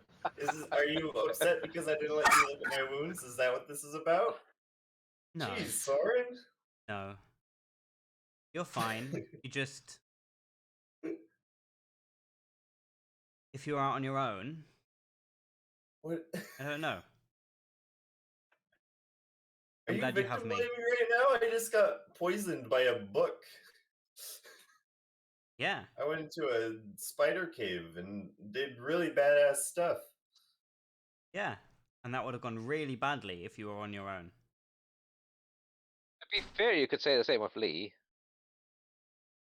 He's alright on his own. You're right. You just didn't have to say it. Jeez. I didn't think you'd take it personally. I'm sorry. And I think maybe Kisef comes back in at this point. Or pops up to it. He's got a pack ready to go. He's just a little guy, like 5'2" or something. Old boy, long mustache, kind of big cold weather gear on. He says, "All right, let's get back. Be wary. If we see the mists, I think best would be to try and get away from them, rather than, if we can. I don't know. Let's see how we go. See how we get on." So, you all wet, cold weather gear on, hoods up. You get there's the crate lift going back up that's pretty much empty, so you can take that up. It's a more smooth ride than the rope ladder things. So before long, you're out on the plane. As soon as you get up there again, it's just whipping across the plains. You see it's like white all around.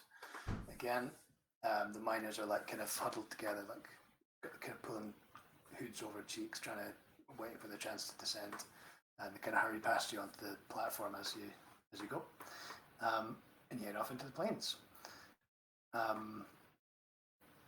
Kisef is like, sorry, I was going to say, like, he is quite amazing how he manages to navigate that place, because within like 10-15 minutes, everything, it just looks exactly the same. It's a fairly decent day. I mean, it's not bright sunlight, but the sun, you can see the sun, so he's probably going by that. But even then, there's nothing else to go by. Yeah, like if you were slightly off, you'd have been completely the wrong place. Like, Yeah, by a long way. But yeah, I mean, Soren's part of his abilities is usually remember the layout of a region's geographical features.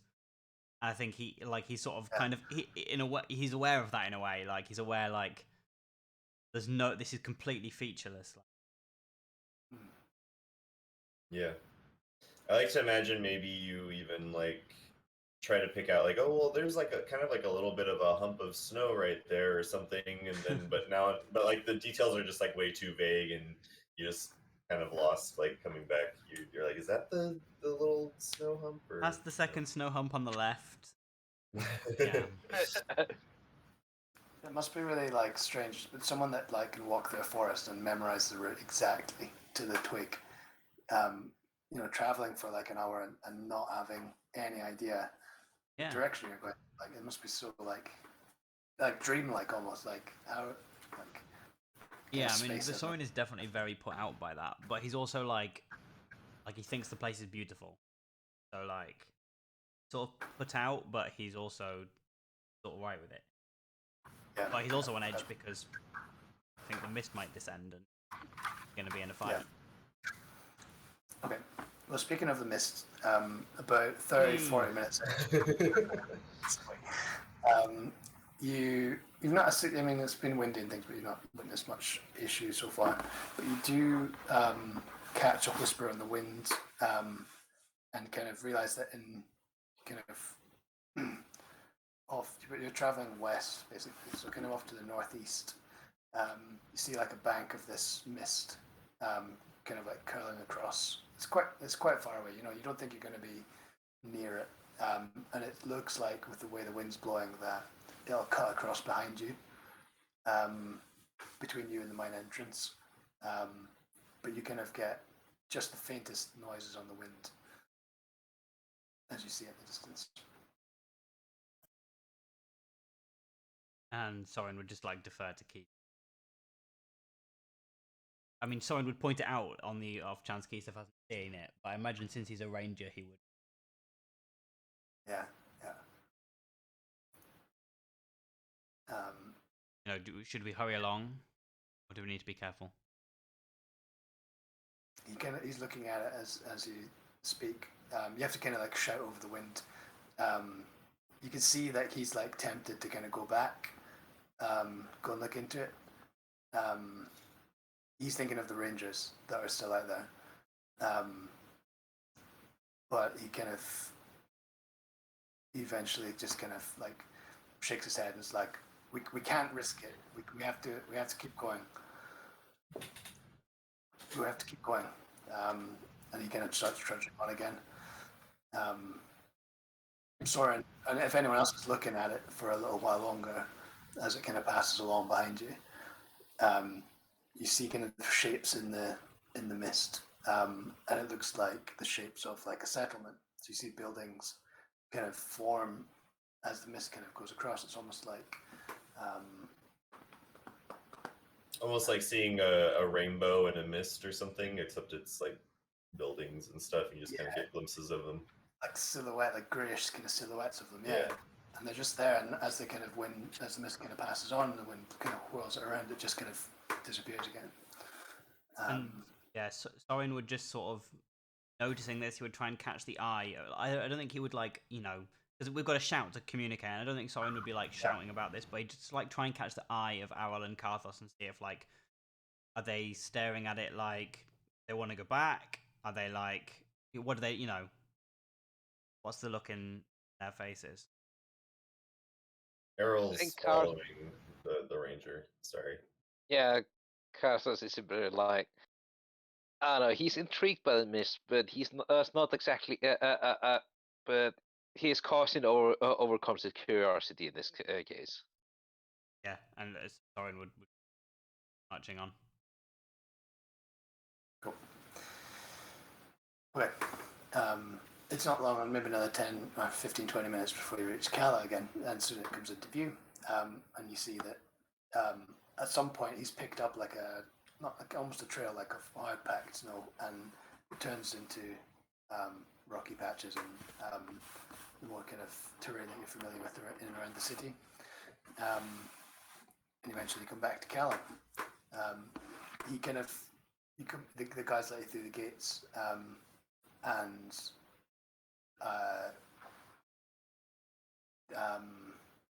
it's probably past midday now. So he kind of takes you into the Rangers barracks. I think I can remember what it's called. I'll bring you guys over to Kala on the Roll 20. What are they called? Icebite Rangers, yeah, like the barracks kind of thing. And Freesio's in there.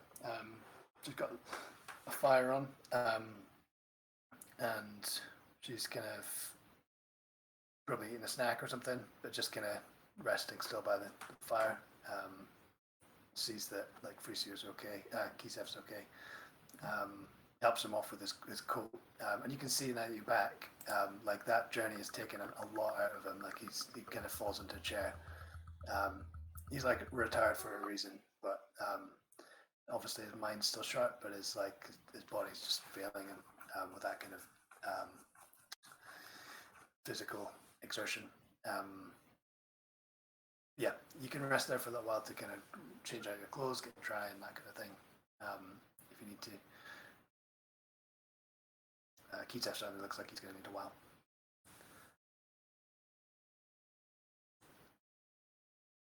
Oh, that went better than I feared.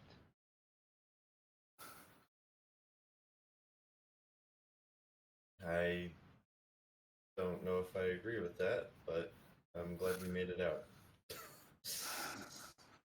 To be fair, we went out directly after finding out that pretty much all the rangers were missing, so my You've experience gone could have been a lot worse, but I'm glad we did. I guess that's right. And Errol's taking off his heavy duty winter gear, and putting on his more normal clothes that he got in Kala. I think you got a pretty good outfit, pretty nice outfit. Yeah. New stuff. Okay. Yeah, I think we get dressed in smart civilian clothes because got right. Yeah. Good. I was going to ask about your mask actually, because you did buy a nice mask for the thing. I think you were thinking that would be functional as a normal everyday mask as well. Your leather, I think it was leather, like dark leather mask. Yeah, I think that was the And maybe just the dwarf, the first aider that mentioned it, maybe just saw the scars around or something. But I mean, you can definitely see that his face is hurt. yeah, or you took it off to scratch your cheek. Or Yeah. So, maybe you have to take it off to eat or something. Yeah, or to look at, like maybe there was a fresh cut. Yeah, or a bit of the goop went in between the mask and the cheek. That's So you gross. had to clean it out. That's what happened. So Kisef says, like, Frucio's desperate to know what happened. Kisef says that he'll catch her up. Just he needs a minute. So like within 10 minutes, you guys are ready to head out. Kisef's like, I just need a minute. I'll go and speak to the council. I need to inform them the outcome of the collapses in the mines and the what's happening to the Rangers. So yeah, we'll be in touch. That's what he says. We'll be in touch. Yeah, Alright. and we just have to stay here, don't we? That's what he told us. We have to stay and wait Yeah. for the council. He just says, he's not saying don't leave town, but he's just saying like, you guys have like learned a lot of the information firsthand. Like, we're going to want to hear what you guys have seen. Yeah. He's trying to like wording it in that way. But you can interpret that differently, obviously. But that's his. Yeah, I mean, Soren's not scared of that, but he would. I guess he would use this time to ask Errol, like, you want to go after this? You want to get out of town? I think we should. I really think time is of the essence. But we can talk about that after we see what Two Tap has to offer.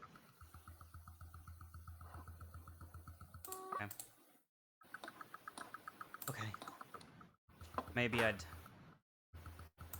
calm down when I found out people were safe. Maybe we're still.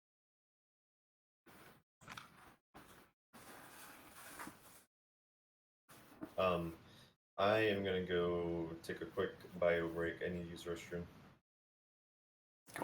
If you think this is a good place to stop. It's probably a good place. I was going to say we're not going much longer, maybe till 11 or something. But we'll see. Depending how you guys are.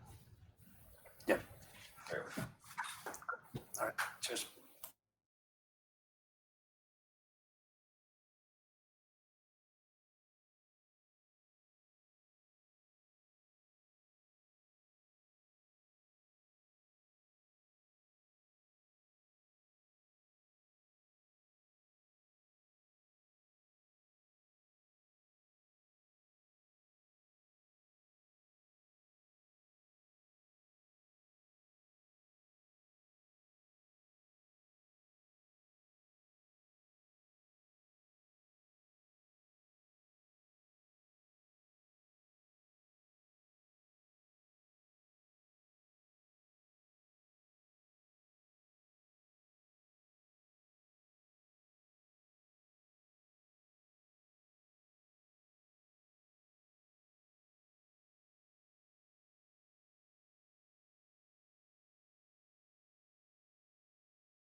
something dinosaur lasagna something.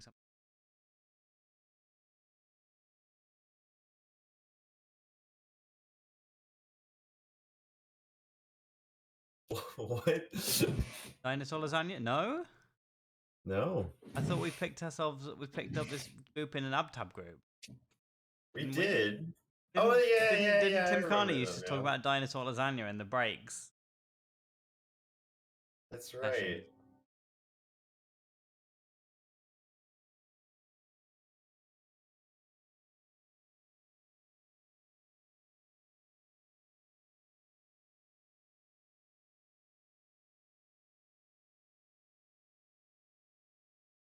Give me 1 second to send one last text off. It is a holiday here, so I have like all of my different family members texting me, wondering what I'm up to. You're muted, Craig.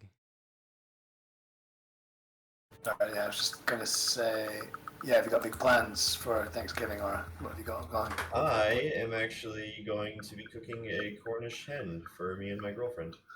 Ooh, Cornish from Cornwall. Yeah. Well, I don't think it's actually from Cornwall, but Traveled a long way to get to the US. yeah. Eh, But I do think it's a breed of hen from Cornwall. Nice. You're not It's in like called Truro a anymore. game hen. It's called a game hen. Is that maybe what you call it over there? Game hen. Does that I just mean- mean it's wild? Or like It's like not wild, it's but... a special breed of chicken. From what I understand, that's like super small. It's like this big. So it's just like Alright. a tiny chicken, basically. But they're more expensive and more gamey than chicken, I think. So it's like a pheasant. Not or a like pheasant, I was gonna Yes, say. yes, it is. It's kind of like a pheasant. Yeah, it's more related to a pheasant. Yeah, A chicken that's kind of like a pheasant. Okay. yeah, yep, that's the one. Sounds good. Yeah, It's pretty I mean, small. So yeah, It's small, but I'm going to be stuffing it with wild rice and mushrooms and stuff. So, and then I'm going to have a big dessert of meringue cookies. And I got these things from work. It's like it's cheese. It's like a soft cheese covered in like a cherry syrup and chocolate chips. And so I have those on top of some sesame wafers, and they're just so freaking good. That sounds like a bit too sophisticated to be American. Well, I learned Like, from aren't you the just supposed to eat Europeans. like a big chunk of meat and then like a bowl of like caramel or something? You are. I did live in Europe, though. You know, I've seen the light. Yeah. Okay. Yeah, you lived in Belgium as well. They're more cultured than us.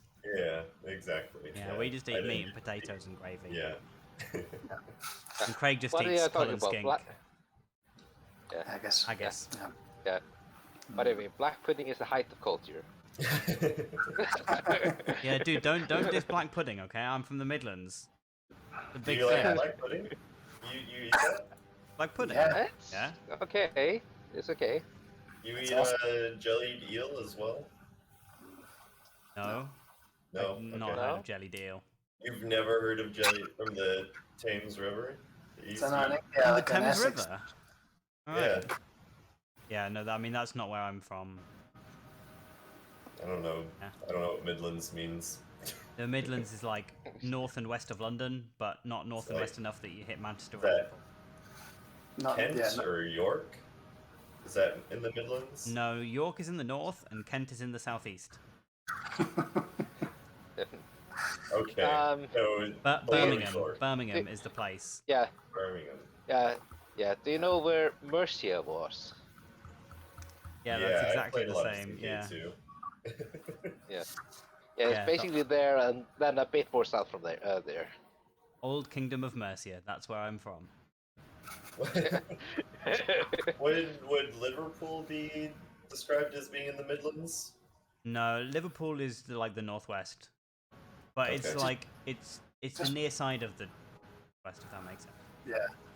It just blows my mind that Liverpool's north. Like when you see it on the map, it's barely middle. Yeah. Yeah, I mean- Right, yeah, no. When Peter was like, "Yeah, York's in the north," I'm like, "Isn't that where like Scotland is?" You know, I mean, like, it's the north of America's England, north, right? Like obviously all of Yeah, Scotland right, is, right. is further north than all of England, But also, Right. England is like it's much more densely populated in the southeast. So once you're north of the southeast, you're in the Midlands, and then like the north is a massive area, just because it's a lot more sparsely populated. And then Scotland is like probably that bigger makes than sense. England, but it's its own like you don't talk so much about like the Right. regions of Scotland because it's just Right. sparsely populated. Yeah. Yeah. Kind of like Ontario or something, where it's just like Yeah, the exactly. provinces get bigger and bigger. Yeah, that makes sense. Yep. That's the UK. That's England. That's not the UK. That's the confusion. That's where the issue comes up. That's like a northern British accent. Yeah. No, it's northern Yeah. English accent. Yeah. I mean, the Northern Irish and the Welsh just fall into there somewhere. They don't mind. I mean, I remember when I lived in Edinburgh, and I had friends from like Dundee and Aberdeen, and they'd talk about Edinburgh as the South, and I was like, I'm not the furthest north I've ever been, but I'm pretty far north, you know. Yeah. Yeah, like we call Edinburgh, Glasgow the the central belt. That's what we call it. So like Yeah. that's the middle for us, and That's then funny. Yep. like we have the borders. Like we have the borders, which is anything from there to the borders, and then it's England. Yeah. But the borders is only the east part of the border, right? Like Dumfriesshire isn't. You wouldn't call that the borders. At least I wouldn't call it the borders. Yeah, I would, but I don't know that area so well. Okay. I mean, I would call It's- the borders Glenrothes and Peebles, but now we're getting to the point where Atlee Yeah. and Gavin are going to have absolutely no idea what we're on about, so we should stop. Yep. Glenrothes and Peebles, like, yeah, those well-known... Nah, Peebles is really nice. Yeah, I agree, Uh, yeah. I had heard that it kind of was a bit strange with basically English Scottish border is that it basically the more north you go in England, the more distinctly north that we get. But certainly when it crosses the border to Scotland around Edinburgh, though, it certainly felt a lot more southern. Then the process started again. Yeah, so Yeah. the borders, again, not so much Dumfriesshire, which is in the west, but the borders in the southeast of Scotland are really posh. Like, they're Yeah. really English. Probably 2 out of 3 people have an English accent, even. Yeah, Like, yeah, it's basically- posh English people who went to Scotland. yeah, but not too far. Yeah. Just a little bit. Just dipping their toes in. But even, like, there's lots of English people in Edinburgh, like, yeah. Yeah.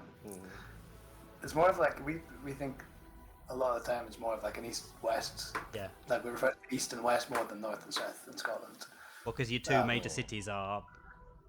Yeah, and the folk up the west coast from Glasgow are more like Glaswegians, and the folk up the east coast are more like are English.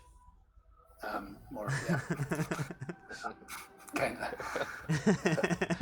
But even then, like you say, the Highlands is just like everyone just calls it. You know, it's just the Highlands. It's way north. Yeah, but that's it. So, and all of that has inspired this campaign. So, yeah, we're back. We're in the Rangers barracks. It smells a bit of wet clothes, but it's warm. It's like Cala, when you get back to the town, it feels noticeably more sheltered and like nice. It's still like wind whips through the streets and things, but after the plains, it's much better. So, what are your thoughts?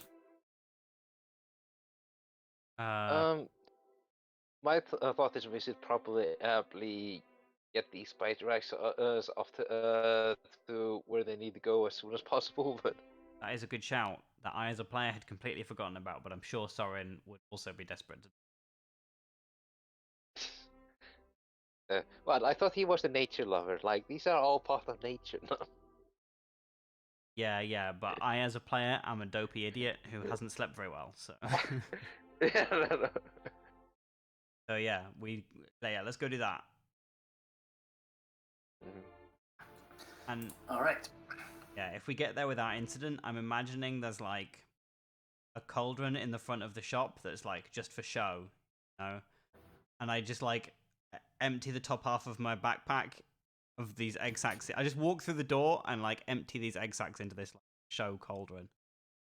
Yeah, yeah. It's not even like a real cauldron. It's like made of like some sort of like porous rock or something, you Yeah. know, that's like really light, you know. Yeah. And they come out and they've kept their shape pretty good. They're still intact for the most part. And then I think Karthus has got the full backpack of eggs. Yeah. Yeah, basically. Okay. As you come in, there's probably a little bell tingles. A familiar voice. I'll be right with you from somewhere up above. And then after a little while, down the central staircase comes Two-Tap, the little halfling. He kind of stops halfway, like foot midair. He sees you guys, looks at you, looks at the eggs in the cauldron and in the bag, and he just he whoops and hurries down, jumps down the steps, runs over, ducks under the central circular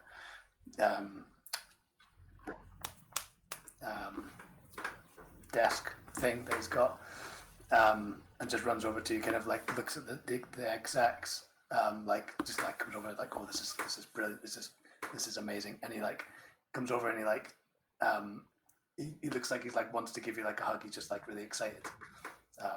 You're probably Karthus, as he's got the sack. Yeah. Do you accept the hug, Yeah. Karthus? Yeah. Yes, I think he would in the most stiffest way possible. Yeah, you maybe bend down Yeah. and latches on. Yeah, move down, down, take his arm and just He's like a gnome, right? He's a halfling, yeah. He's a halfling. That's right. Is he? I think he's a halfling, yeah. He's where is he? No, sorry, he's a gnome. Yeah, Okay, cool. yeah, middle-aged, young to middle-aged. He he just latches onto you and he says takes your takes your head. And he's like, oh, I could kiss you. You guys are incredible. This is amazing. I can't believe you brought so many. This is better than I could have hoped.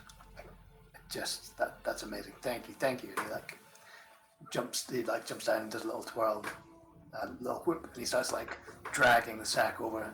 Make good use of those. We burned the rest. He's like, oh, sorry, what's that? Oh, these, yeah, sorry, I will, yeah. You brought... I was so worried. He was like, "You did what?" Yeah, I thought that was coming too. I was gonna be like, Errol looks over to Sword and Karthus like, uh-oh. Yeah, roll initiative. The halfling pulls two Those are my swords children. and leaps across the bar. He unzips, and a big spider thing comes out. Yeah. His eyes flare up and he casts chain lightning. He reaches under the bar and pulls out a sombrero Everything goes quiet. and two maracas. Western music starts playing. we go back into the store and we start seeing we notice wait, all of the posters are in Spanish. What? You know, Wait a minute. And you turn around and this guy's hat on. Yeah. Don't worry, I've been on Duolingo. Tu taxi es aquí. Como está? Yeah. Yeah. No, he says no. That's. I mean, he says no. That's fine. I mean, there should be plenty here. I should be able to get what I need. This is incredible. Incredible. Good to hear. And he starts muttering about what he's going to do and how he's going to process them and stuff like that. And I would kind of cut him off and be like, about our agreement. Oh yes, I believe it was 2,500 talents. He says, "Bear with me one moment," and kind of pulls out like a piece of parchment and a quill and just says, slides over, and it's like a blank, like lined list with this like. Yep, and Errol will instantly be like, all right, I want 3 potions of flying. What's this horn thing? And Errol will like pick up the horn of blasting and kind of like look at it. Yeah, he will quickly Google it to remind himself what it is. We don't have to take the 3 potions of flying, by the way, if someone wants to interrupt Just me. flavor. Yeah. Yeah. So I you don't know basically. what anything does as a player. No. I don't either. I think we should get the 3 potions of flying, though. I think that would be kind of cool. Okay, I mean, I think that could come like in I say, handy as I well. know I don't know what anything does as a player, and I'm pretty sure Sorin doesn't know what anything does in game. So, if Owl's taking the lead, Sorin would just like let no. Owl order whatever he Okay. wants. Oh man. But I would want some of the stuff at the end. I wouldn't just like if you bought all this stuff and then you were like, right, I'll put those in my bag. I'd be like, No. What? That's why I'm getting the 3 potions. Of flying. yeah, I realized. But what about when Lee Well, comes back? yeah. He needs a potion of Oh. flying. That would be so tragic if, like, you know, the evil bad guy's lair is blowing up and we're like, all right, let's fly, and then we're like, Lee, wait, he doesn't have one. It's like a parachute situation, you know. One of us He's will like- have to hold on to him. We'll have to carry him between us. Yeah. His like running speed was so high, you could probably just run up the walls. That's by the honest. Honestly, yeah, he could. He would do some Lee shit. Okay, let's see here. Horn of Blasting. So Yeah. what? So Yeah, I've read that, but yeah, go on. yeah, I was gonna say the most tempting thing I see is the chime of opening, but that costs a whole lot. What is it? Or how much is it? Oh, 1500. Yeah. yeah, basically we wouldn't what be able to afford that. Yeah, basically what you can do with it is that it's a little bell, and if you ring it, it opens a lock inside, and it has 10 charges. That sounds nefarious. Yeah. What I was I going to say mean- before you Sorin you would get into the literally list, say. yeah, what I would say is, first of all, there's no guarantee that he's got those things. Obviously, he's got all the potions. I'll say that. But any other things, he might not have them, or he might be able to get them somewhere else in town for you. But just what we can do is generally think about that journey that you're going to take and what you would want to get to help you do that. So, you know, what kind of challenges might you face on that journey? That sort of thing. How long it might take is an important one as well. You know, it took about like 7 hours or something, and you got maybe like, if you look at the map, I'll show you. I'll bring you to the map. Just for this short section.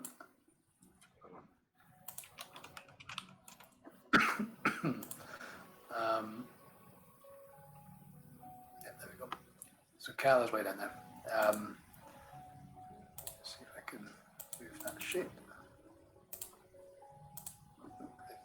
I guess you could get a Feltogen anchor if you're gonna trick someone into eating it or something.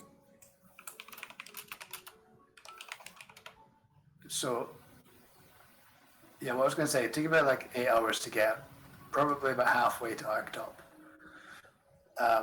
So, you know, like 8 to 12 hours, you'd be clear of the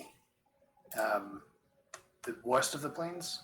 I'd say like this like region here, and the south of this forest kind of is like a icy kind of tundra part of the forest, and then it kind of moves up to be more normal kind of.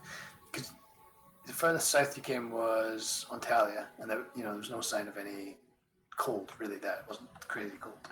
So, you know, this region's fairly temperate, and obviously Soren, you know this area well. So you reckon 8 to 12 hours journey to get through the worst of the plains, and by that point, Soren, your navigation skills will be suitable to see you through from there, wherever you want to go. Obviously, Kuzaz right up there.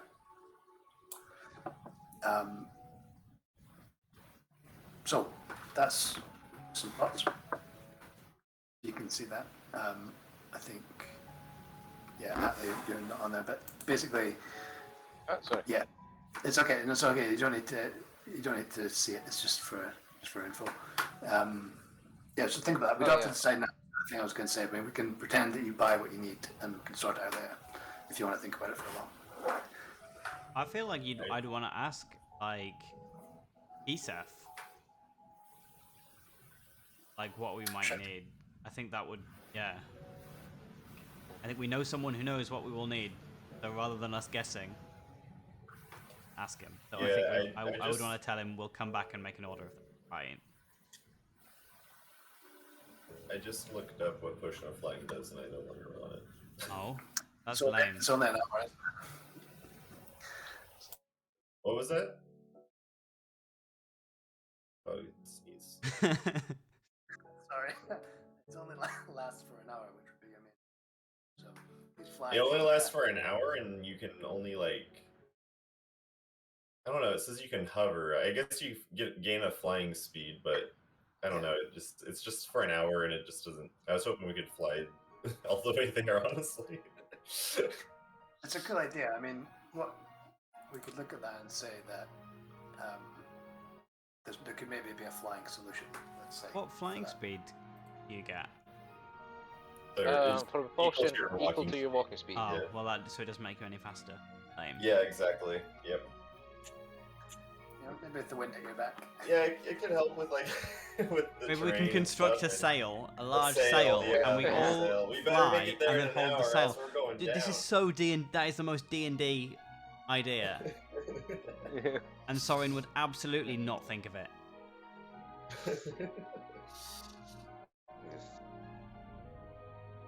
Yeah, I think we end up with the fable in our names that is the equivalent of the Icarus fable.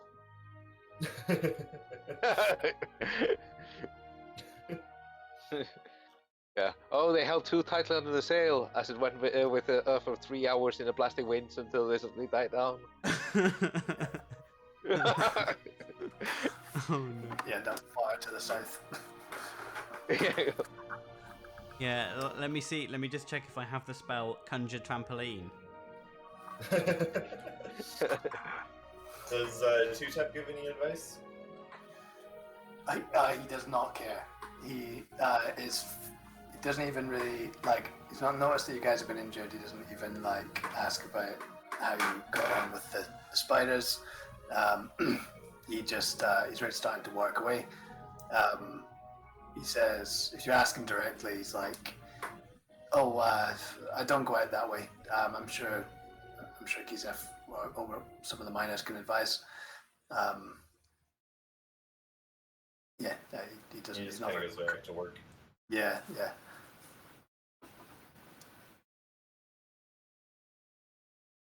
All right. Well, I guess we can think about it and maybe talk to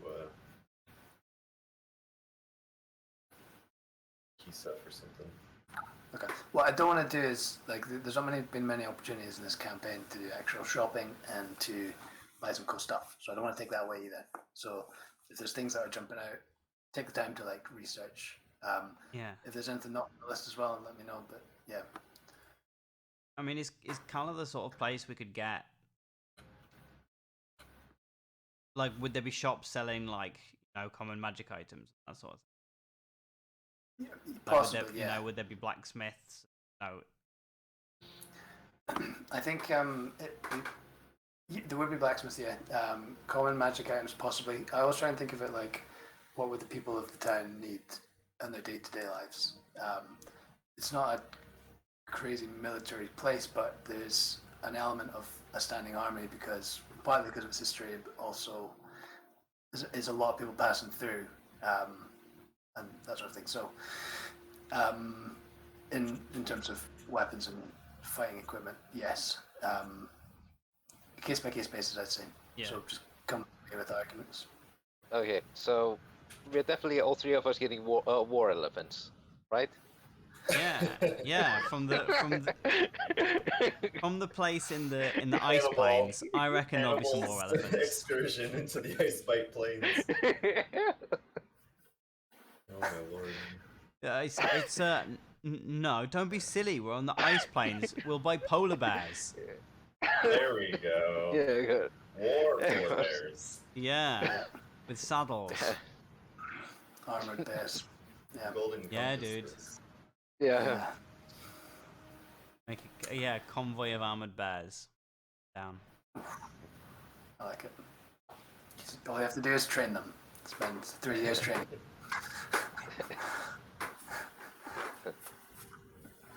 I don't want to do that. I mean, we literally how I talk with animal spells. Oh, Uh-oh. we lose Atlee.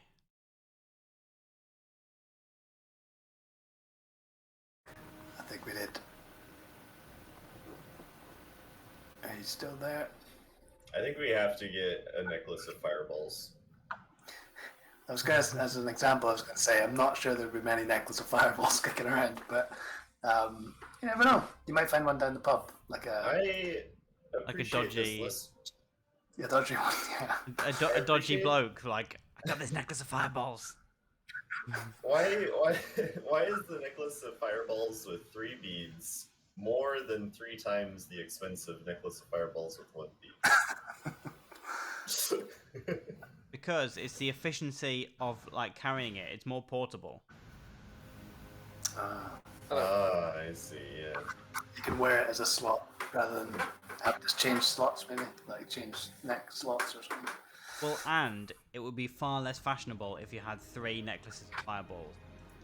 I think it would be kind of cooler, honestly, if they were all different sizes. You could have, like, 1 fireball hang low, 1 kind of in the middle, and then 1 up top. Yeah, okay. I mean, if you want to buy the one with 3 balls, split it up to 3 separate ones. That's up to you.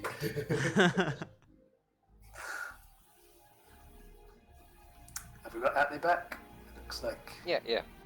Oh, you're back. Okay. I think you were in the middle of saying something there. I don't think it was important. Something about using speak with animal to bribe the polar bears, I think.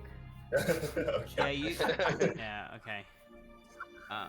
I feel like maybe it's best if we sort of skip ahead to when the council wants to speak to us. I feel like that's maybe and then we can go back to this in DMs. Yeah. That's what I was thinking. Okay, so what we do at this point, Mr. Perception, Soren, you see someone at one of the windows looking in. You just see someone. Give me a perception check to see if you see any more about this person. Okay.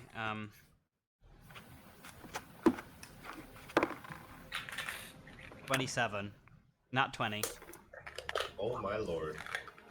Yeah, I you see the recognize soul of the universe. you recognize the clean-shaven face of the guy called Nuke, the runner. Nuke. Who was the runner? Was looking that at- the guy who gave us the book? Yeah. So this is the guy who gave you the book, and he's also the guy that you met in Eagle's Rest that time when he was passing through. I attempt to actually hang on. Let me look at my spell book. Oh no, he's so dead. I'm not trying to kill him. He's so dead.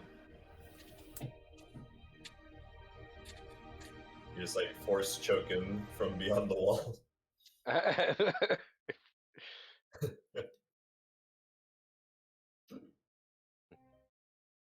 Finger of death. Again, I'm not sure I want 100 radius.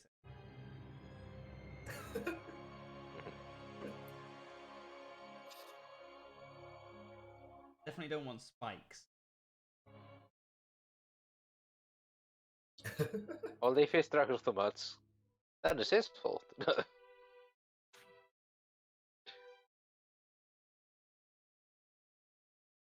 I think I just I like shout oi at him and I like run for the door.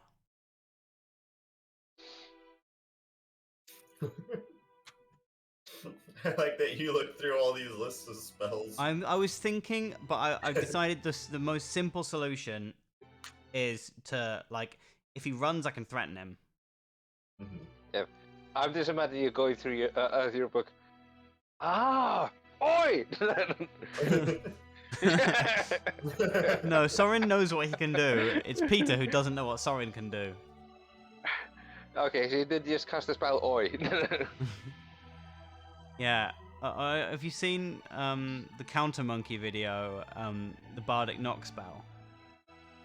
No, you have to watch it. I feel like I shouldn't spoil it. Okay, You have to watch it. okay.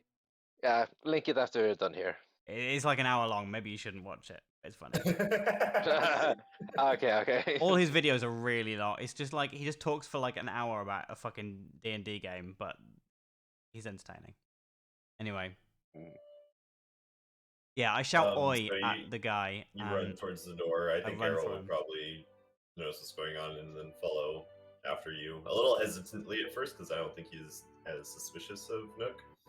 But, if Nook starts to run, then Errol will definitely start to sprint after him. I think Carthus would as well, just on the basic principle of don't split the party at this point. In general. Yeah. Yeah. Okay. Yeah, so his initial reaction when you see him at the window, when he sees that you see him, is like shock, and like he holds his hands up like defensively, kind of not defensively. But when you come around, he's like, he's got his hands out, like palms out. He's like. What did he say?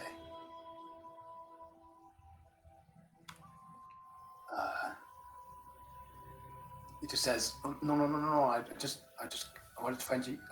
And he's like trying to keep his voice down. He's like, I wanted to come and find you guys. I want to talk to you guys.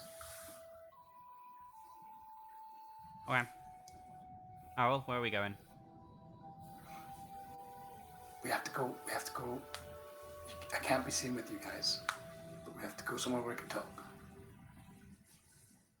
Why do we know that we can talk?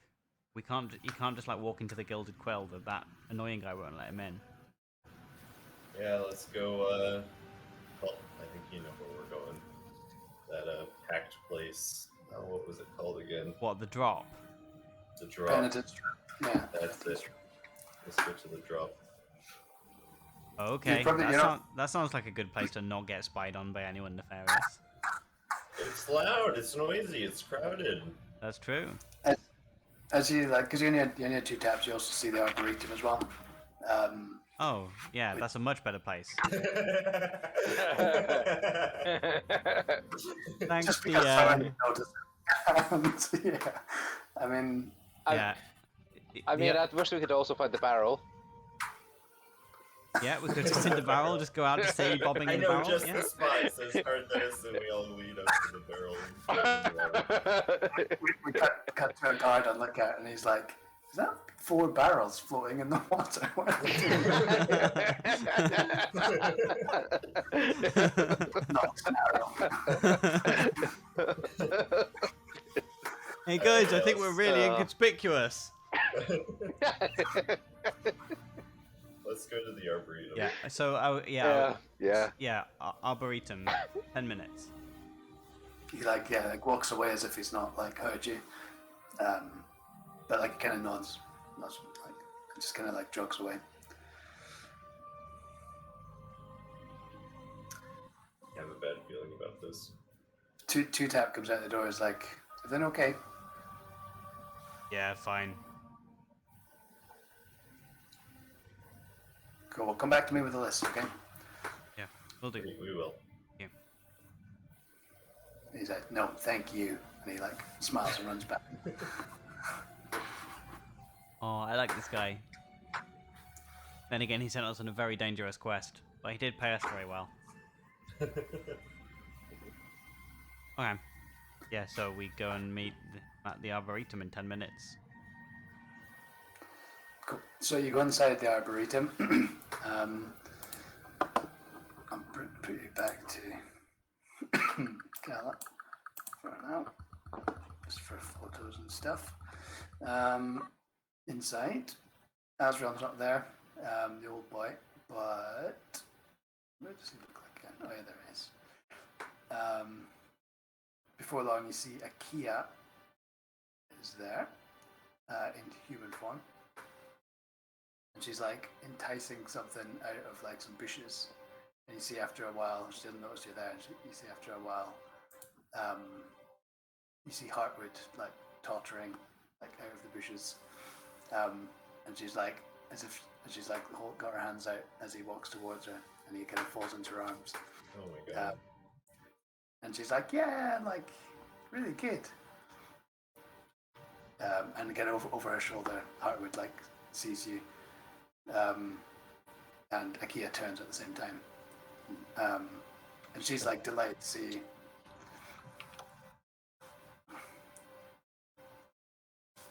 Lovely to see you. Yeah, I wasn't sure if you would come back, but Heartwood said you would be back. We're back. We're back. Did you see? And Soren like puts his hand up for Soren to hop on, for Heartwood to hop on. And did you see a man come through the last few minutes?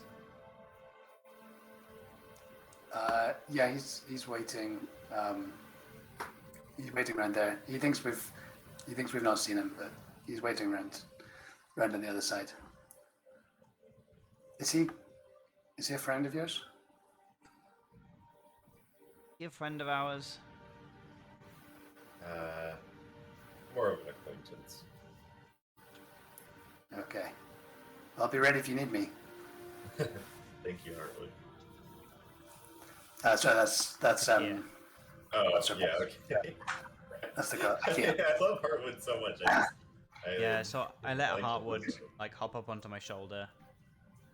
Her was quiet. That's right. Heartwood can't talk, right? When he's in this form or something like that? Or what was it? Or yeah, only Soren can talk to Heartwood? I thought he could talk. I can't remember. Now that he was. I guess you could Yeah, decide on that between. Yeah. Well, either way, I mean, he communicates to you, Soren. He says, "You've been hurt." I have, but be okay. Okay. Says, Stop calling me boss. yeah, I know.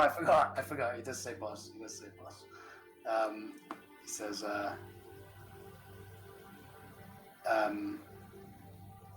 can't let you get hurt, boss. That can't happen. I have to get hurt. I have to get hurt, or everyone will get hurt. That's what you Can't said, just, right? yeah. He goes quiet because he knows that's exactly what he had said before.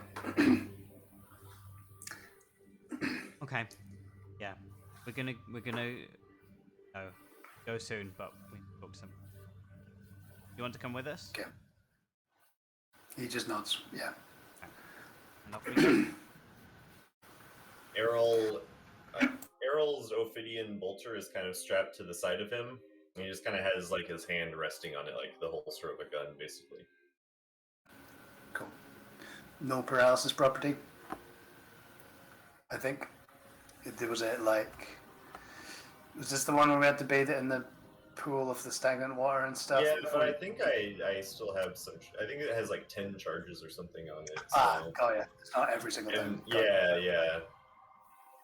Okay, cool. I I'll forgot probably about have that. to bathe it soon though, but yeah, I don't know. I don't think I kept good notes of how much was left in it, but yeah. Yeah. Could maybe roll a d10 or something after and go by that. Cool. You come around the corner and Nuke is kind of nervously standing there. He jumps when he sees you all come around. And kind of comes over to you. He says, sorry, give me 1 second. Right.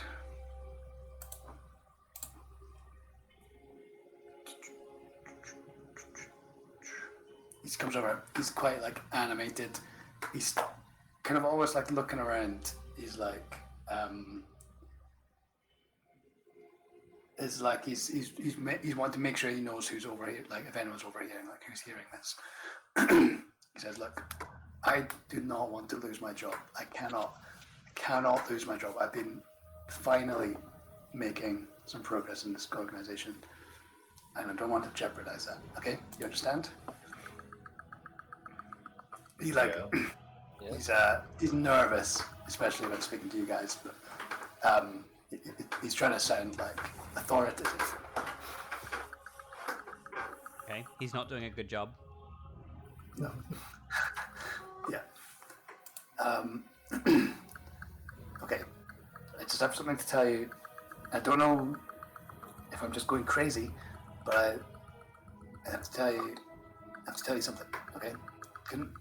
Is this a safe place? Can anyone? He's like looking around. He's like, do people come in here? I've never been in here. Well, I we think allowed you just in- answered your own question. Okay.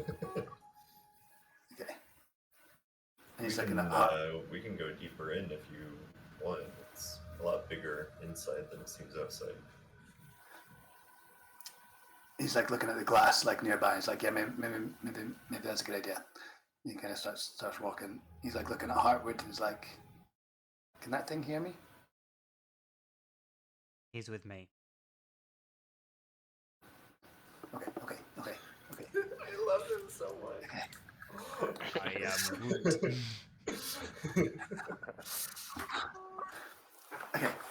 Okay.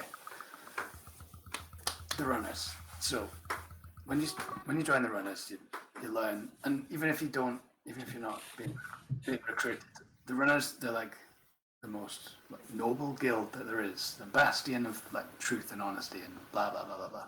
In reality, I'm beginning to get the idea that that's not the case. Potentially not the most noble of intentions. Okay, I'm rambling. Do you remember when I saw you in Eagle's Rest? Yes. Okay, so I told you I'd been sent up to investigate what was going on.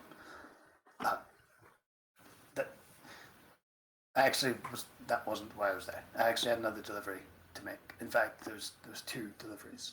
So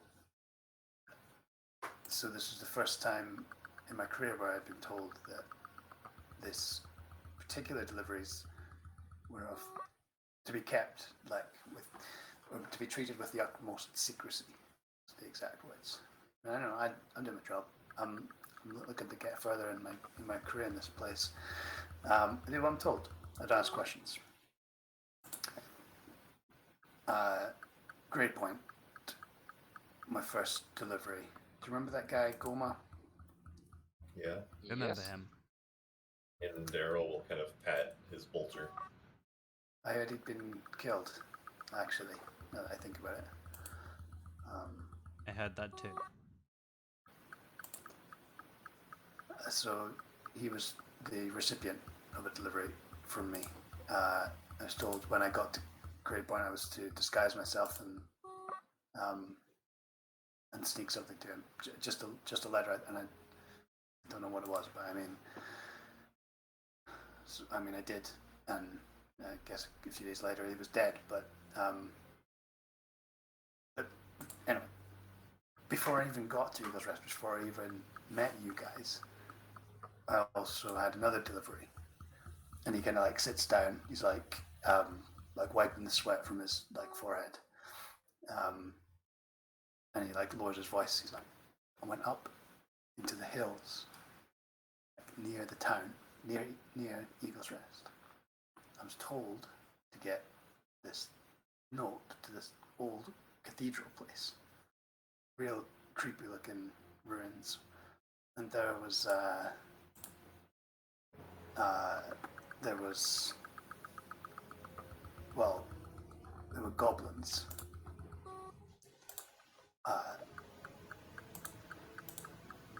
And so I didn't know what to do. I mean, I gave them the big one, the ledger, and then go on with my job.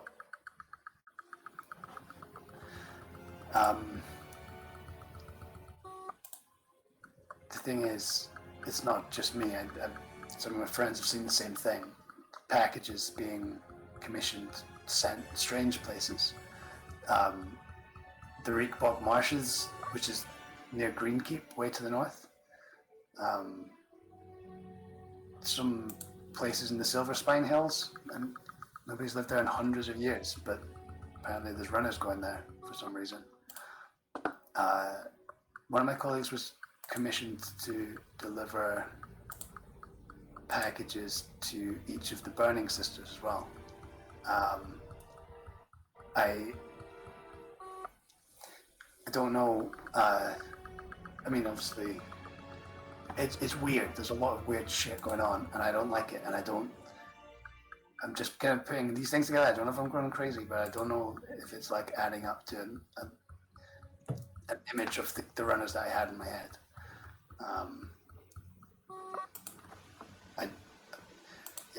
I wanted Well, to you tell did you guys. nearly kill Errol in the course of your work, so And that's say- exactly another example. well, probably not going crazy. He's like going white, like he's like the blood drains from him. He's like, I don't know. I don't know what's going on.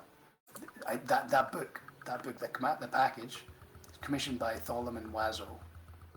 Okay, Tholman Wazo. He's like the nicest guy anyone in town. Like he sorry, he coughs. He works down the frozen market. He's been like, I did a bit of digging and found out his name was on. He commissioned the delivery. Okay. So I looked into it. I went and asked his sister where he was, but he's been missing. He's been missing for a few days. Weird, right? So I did a bit more digging. I knew that Victor was looking into it, so I thought I would tell him about Tholman being missing. I thought maybe he would want to know. And just out of character, Victor Haslow is the head of the guild in Cala. Yeah. He's been looking into it. So I go to find Victor, find him being shifty. I was asking around where he's up to. You know, I was trying to find where he was. Realized he told the clerk that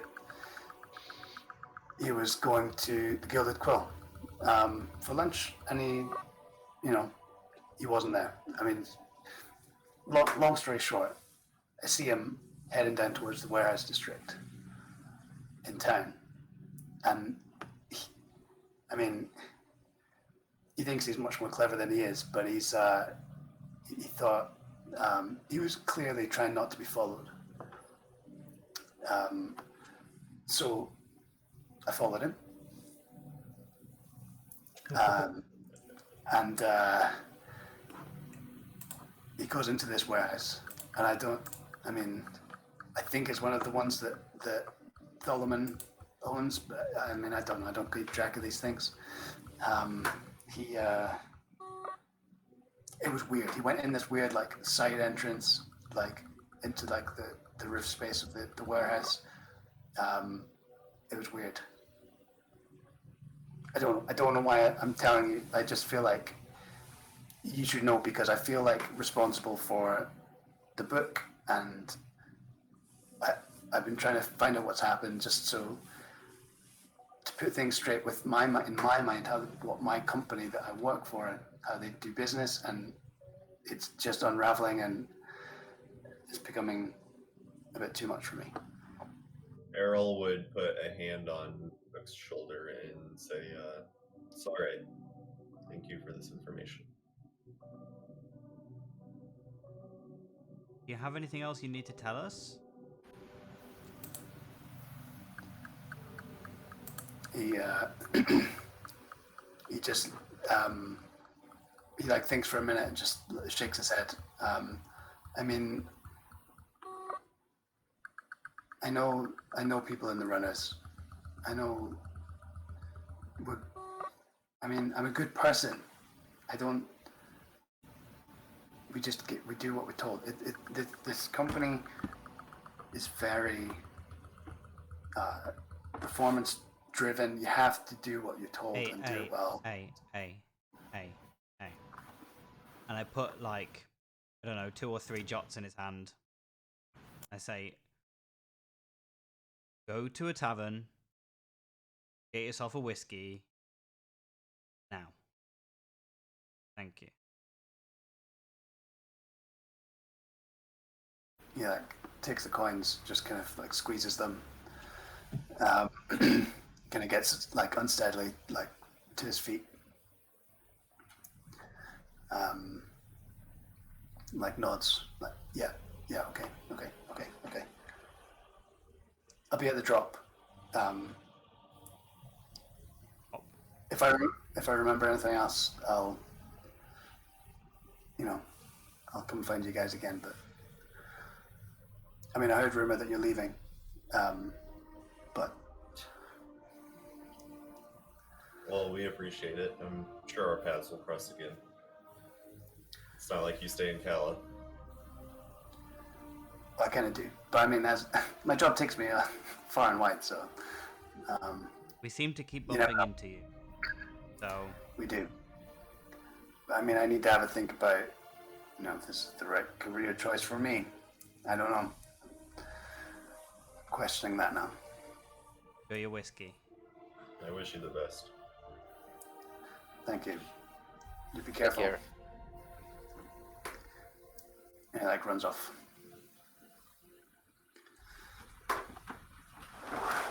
Well, what the fuck do we do now? What do Yeah. you do with that? This. I mean, we could inquire into the person who seemed to have committed the hit on you. Like, obviously, there's something more going on here. But... Right, but how? Do we try to track this guy down and question him ourselves, or? Well, the way I see it, like, this is basically a pillar of the community that, for some reason, wants to kill you. That means A, someone is using his name to do the deed, or B, he is holding up some sort of the cover.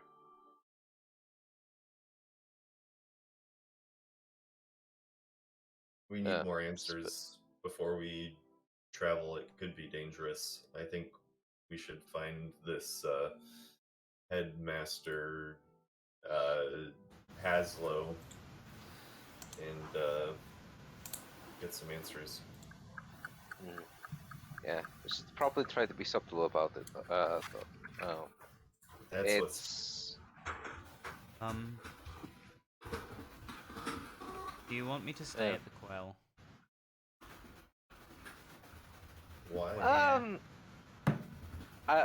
It would maybe be better if you come along if we land in fights. I'm more just we shouldn't outright accuse him of trying to kill Arrow. Okay. I don't know. I wasn't made for this. This isn't... I've not dealt with something like this. I'll come and I'll be quiet, and if someone tries to hit you, I'll hit them back harder. Is that okay? That's just what we need from you. Yeah, that's fantastic. Okay. Try not to get in any fights, please. We'll do our best. Still need a rest from those things. I forgot to actually tell you which warehouse it is, but Nick actually told you. Oh right. It is where it's it's like number 33B. So. Okay, so we know the exact warehouse. You know exact warehouse, yeah. Okay, good to know. All right, cool. Do we want to leave it at that? If you're gonna go to the warehouse, I want to go a little bit more, just for a tease. Okay. Didn't Okay. We had to speak to the council in 15 minutes, or did I make They- that up they- in my head? He was going to need 15 minutes before he went to speak to the council, Oh. and then however that would take, and then he would come and find you. Oh, okay. Yeah. I thought that was happening now. Okay. But No. yeah, okay. In that case, I'm not taking the lead on this mission, or this story arc, I guess. So whatever. All right. Okay. One thing, do you maybe check in with Fabia just to say how you're getting on, and just for 2 minutes, just say we're rough out again, but we're okay. Yeah, I would do that. Cool. She's in the quill, so you just nip in and do that. Maybe drop off your wet clothes and shit. Like, yeah, bit of that. Yeah. They give them to the laundrette at the the, Yeah. the handyman Dump at on the quill and let them deal with it. Yeah. Yeah. They're gonna be No, freshly they- laundered folded in a pile when we get back. Yeah, yeah. So you work your way down towards the warehouse district, and you came like you've not been right into the guts of that place, but it's actually reveal a little picture on. We're going to the place. Well, we're just gonna have a look at it, and then we'll end for the night. I promise, it will not take long. It's not nighttime as that little picture shows on the right, middle right, but it's we've got. Yeah, you were like midday when you got back. Say in a letter, so it's early afternoon. Kind of nice-ish day, but yeah. You get to the warehouse district. You nonchalantly kind of wander around and you figure out how the naming system works, and you identify warehouse 33B. It's kind of like set back from the front face of the docks, so it's a bit more inconspicuous and kind of like in the back, up against the cliff face, and you see like there is double doors with a smaller door beside it, and there is like an iron walkway that kind of goes along to an upper level, and a door up like near the roof, basically. So, how would you want to approach it? Go with that. Pause this music. Man, I don't know. I guess I would think about like what sort of spells maybe we have that we could use to spy on it from a distance, perhaps. I can prepare one, but I don't have one prepared. So it would have to be tomorrow. What spell are you thinking on? I can get a couple. I think, but I know that I have useful spells for that. Like I have one that puts a sensor there.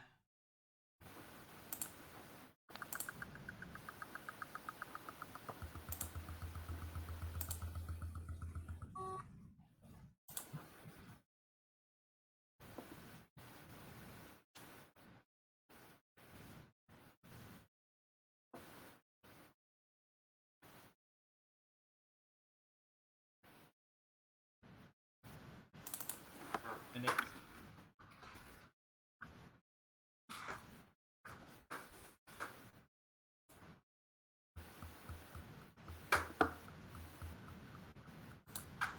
seeing or hearing. Yeah, you can either see or hear.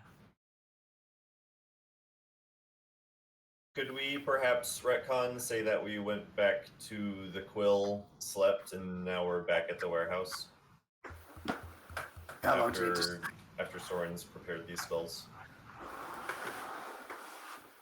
It's Yeah, fast. I mean, I would probably want to think about like if we're gonna do like a spying mission. I would probably want to like have a proper look at my spell list. Right, right. Because my spell list is like travel through the ice bite. What's it? Like I've got water walk. Right. Stuff. Like I probably don't Yeah. want that. Yeah. I can summon a familiar. I keep forgetting. I could, if there's an opening somewhere, I could maybe get him to see. Oh, okay. That's cool. Yeah. Yeah. I Yeah, don't think I have it know now. you really want us to peer into the warehouse right now, but I feel like I want to do this properly so that there's like, you know, a little bit of espionage rather than just like going in guns blazing like most D&D shops always And do. I also think like we've sort of assumed we want to go to the warehouse. And I think we want to discuss that. I mean, Okay, that's fine. Yeah, I don't know what's the status of the gold. We haven't split it or anything yet, but can I get 10 gold out for the find familiar ritual?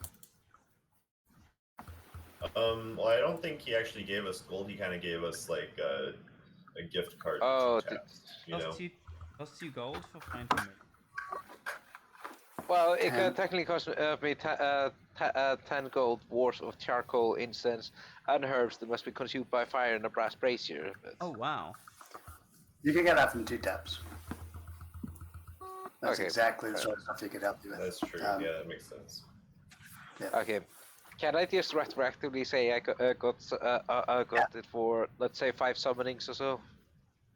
Okay, cool. So 50 gold. Yeah, if that's okay with you guys. Wait, if that's the sort of thing we could get from him, I want the spell components for Revivify. Get spell components from. What's the value and a diamond worth 300 gold. Okay, so you might have that. Let me think about that for next time. But Yeah, someone in that's the something I've been wanting to get for like the whole We'll have time. a lot to plan and think about. Yeah. I think there might be like for the next session. if there's like a jeweler in town. I think there might be like a. No, I was gonna put one. The jeweler might not take the store credit from 2 taps. Serious, yeah. Okay. So you have to like do some kind of trade Yeah. deal. Okay, fine. I'll think about that. Okay. Yeah, I feel like we want to do some planning via text chat probably. We want to do some planning and some shopping, and you probably want to work out what we got for and that kind of thing. Cool. Okay, so let's just for the time being say at least buy for one worth of find familiar. You gonna do that now? Just put it aside. I mean, if you're gonna do the warehouse as now, but. All right, we can say you do that, but we can also change it later if we realize that it doesn't. Oh. Yeah, we'll do that now, and then if it goes horribly, we'll pretend we didn't do it. Yeah, exactly. Yeah. I did not know this, and apparently the casting time is 1 hour. Oh. Okay. Yeah. It's fine. We'll do something different then. Okay. So what we'll do is we'll have you guys come down. Yeah. The Kraken comes back and it's in the base. I was more excited about the orcs, not gonna lie, Craig. We see you guys are like milling around through the warehouse district, and you're kind of like you've kind of like split up to kind of try and pinpoint this location. We see like kind of like inspecting nameplates and kind of like looking and just like shaking your head at each other as you kind of try and find this place. And we see like Karthos and Errol kind of come together down one street and kind of look up and see this one warehouse that's got like a rusted sign at the front saying 33B. And before they can come any closer, we see before Karthos and Errol come closer, we get to go closer, and we kind of shift a perspective, kind of shifts up to like an aerial view, and we see like an upper floor entrance, and kind of swooping down inside, we pass through like a small hole in the roof into this big, vast kind of warehouse. We see there's like rooms like to the front and back, like kind of boxed off rooms with roofs, but the main kind of open area of the warehouse is visible. We see it's mostly consists of like carts and sleds and stuff in various states of repair. We see one sled at the front near the double doors, like looks like it's packed and ready to go, kind of like fully loaded. We kind of come through one of the rooms. We see a man, kind of stocky looking guy, like a dumb kind of smile on his face, working away on some paperwork at a desk. Over in the corner behind him, we see a body lying in the pool of its own blood. It looks like it's decomposing. We see we kind of come back into the central chamber again, and the camera just pans around. Before we see the other side of the room, we hear a chanting noise, as if this, a handful of folk chanting, and through an open door, there's like this light, this like cobalt blue light spilling out into the warehouse from this other small room, and the chanting kind of like intensifies, and then we cut to black, and we'll pick up there. Oh man. Oh. Everyone's chanting everywhere, dude. Someone's summoning Orcus, confirmed. I feel like it's sort of the like. Would actually be a fun premise for a campaign. Imagine if some of the players were, cultist workers without knowing it, and they were just slowly going, "Wait, hang on, are we really the bad guys? Are we?"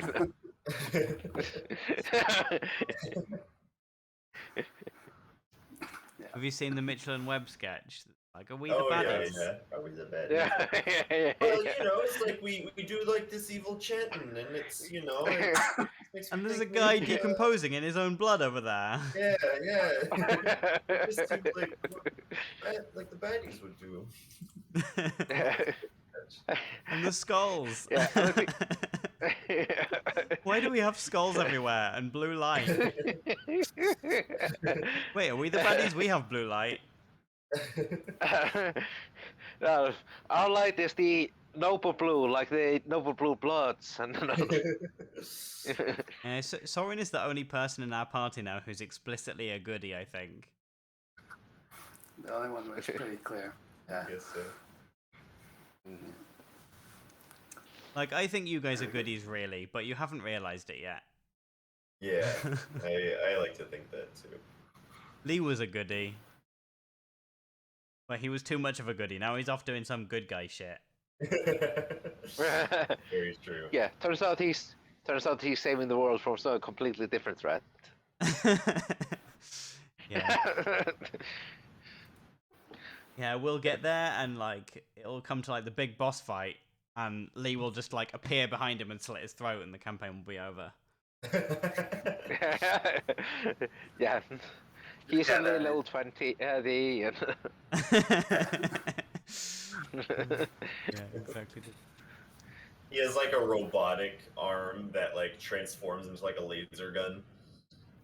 Damn, that's a cool item. Craig, can we spend our 2 taps voucher on a robotic arm that turns into a laser gun? Yeah, but he gets it because he's missing the hand, right? Yeah, but I still want one. Yeah. I remember ever since like before the first session, we started brainstorming what we're going to put on the end of Lee's hand, Lee's arm. Remember that? Like let's talk like repeating crossbow and things like that. Oh my lord! Yeah, what we actually gave him was like a metal ball, right? Is that why? That's what we were like. It's short term. We'll get him like a wooden fist, and then go from there. I think he did get one. I think he did get one. Yeah, he got one from the blacksmith or something. They like fitted something onto him. It was just like I thought they fitted like a metal ball on the end of his arm, so he could like whack people with it. Something like that. Yeah. Which is cool as heck. Yeah. Who knows what he's gonna have if you ever see him again. We'll find Definitely out. the laser gun. I hope so. I would allow it. Just letting you know, Craig. I would be like, this does not break my immersion or my suspense of disbelief. I mean, there could be fantasy magic lasers. Right, exactly. Yeah. Magic missile's basically a laser. Exactly. Yeah. Yeah. Scorching away. The grieve of magic missiles. Yeah. It's not a stretch. All right. Well, thank you for the session. I have a head to fry. Good luck with it. Okay, Hope it goes good. well. Thank you. Thank you. Thank you. Cheers. Send us a photo as well. I want to see I it. will. I will. I always take a picture of my food, so I'll send a picture. Yeah, do that. I'm kind of hungry and it's I nearly hope midnight. it turns out all right. All right. See ya. Right. All right. Thanks, Yeah. everyone. Bye.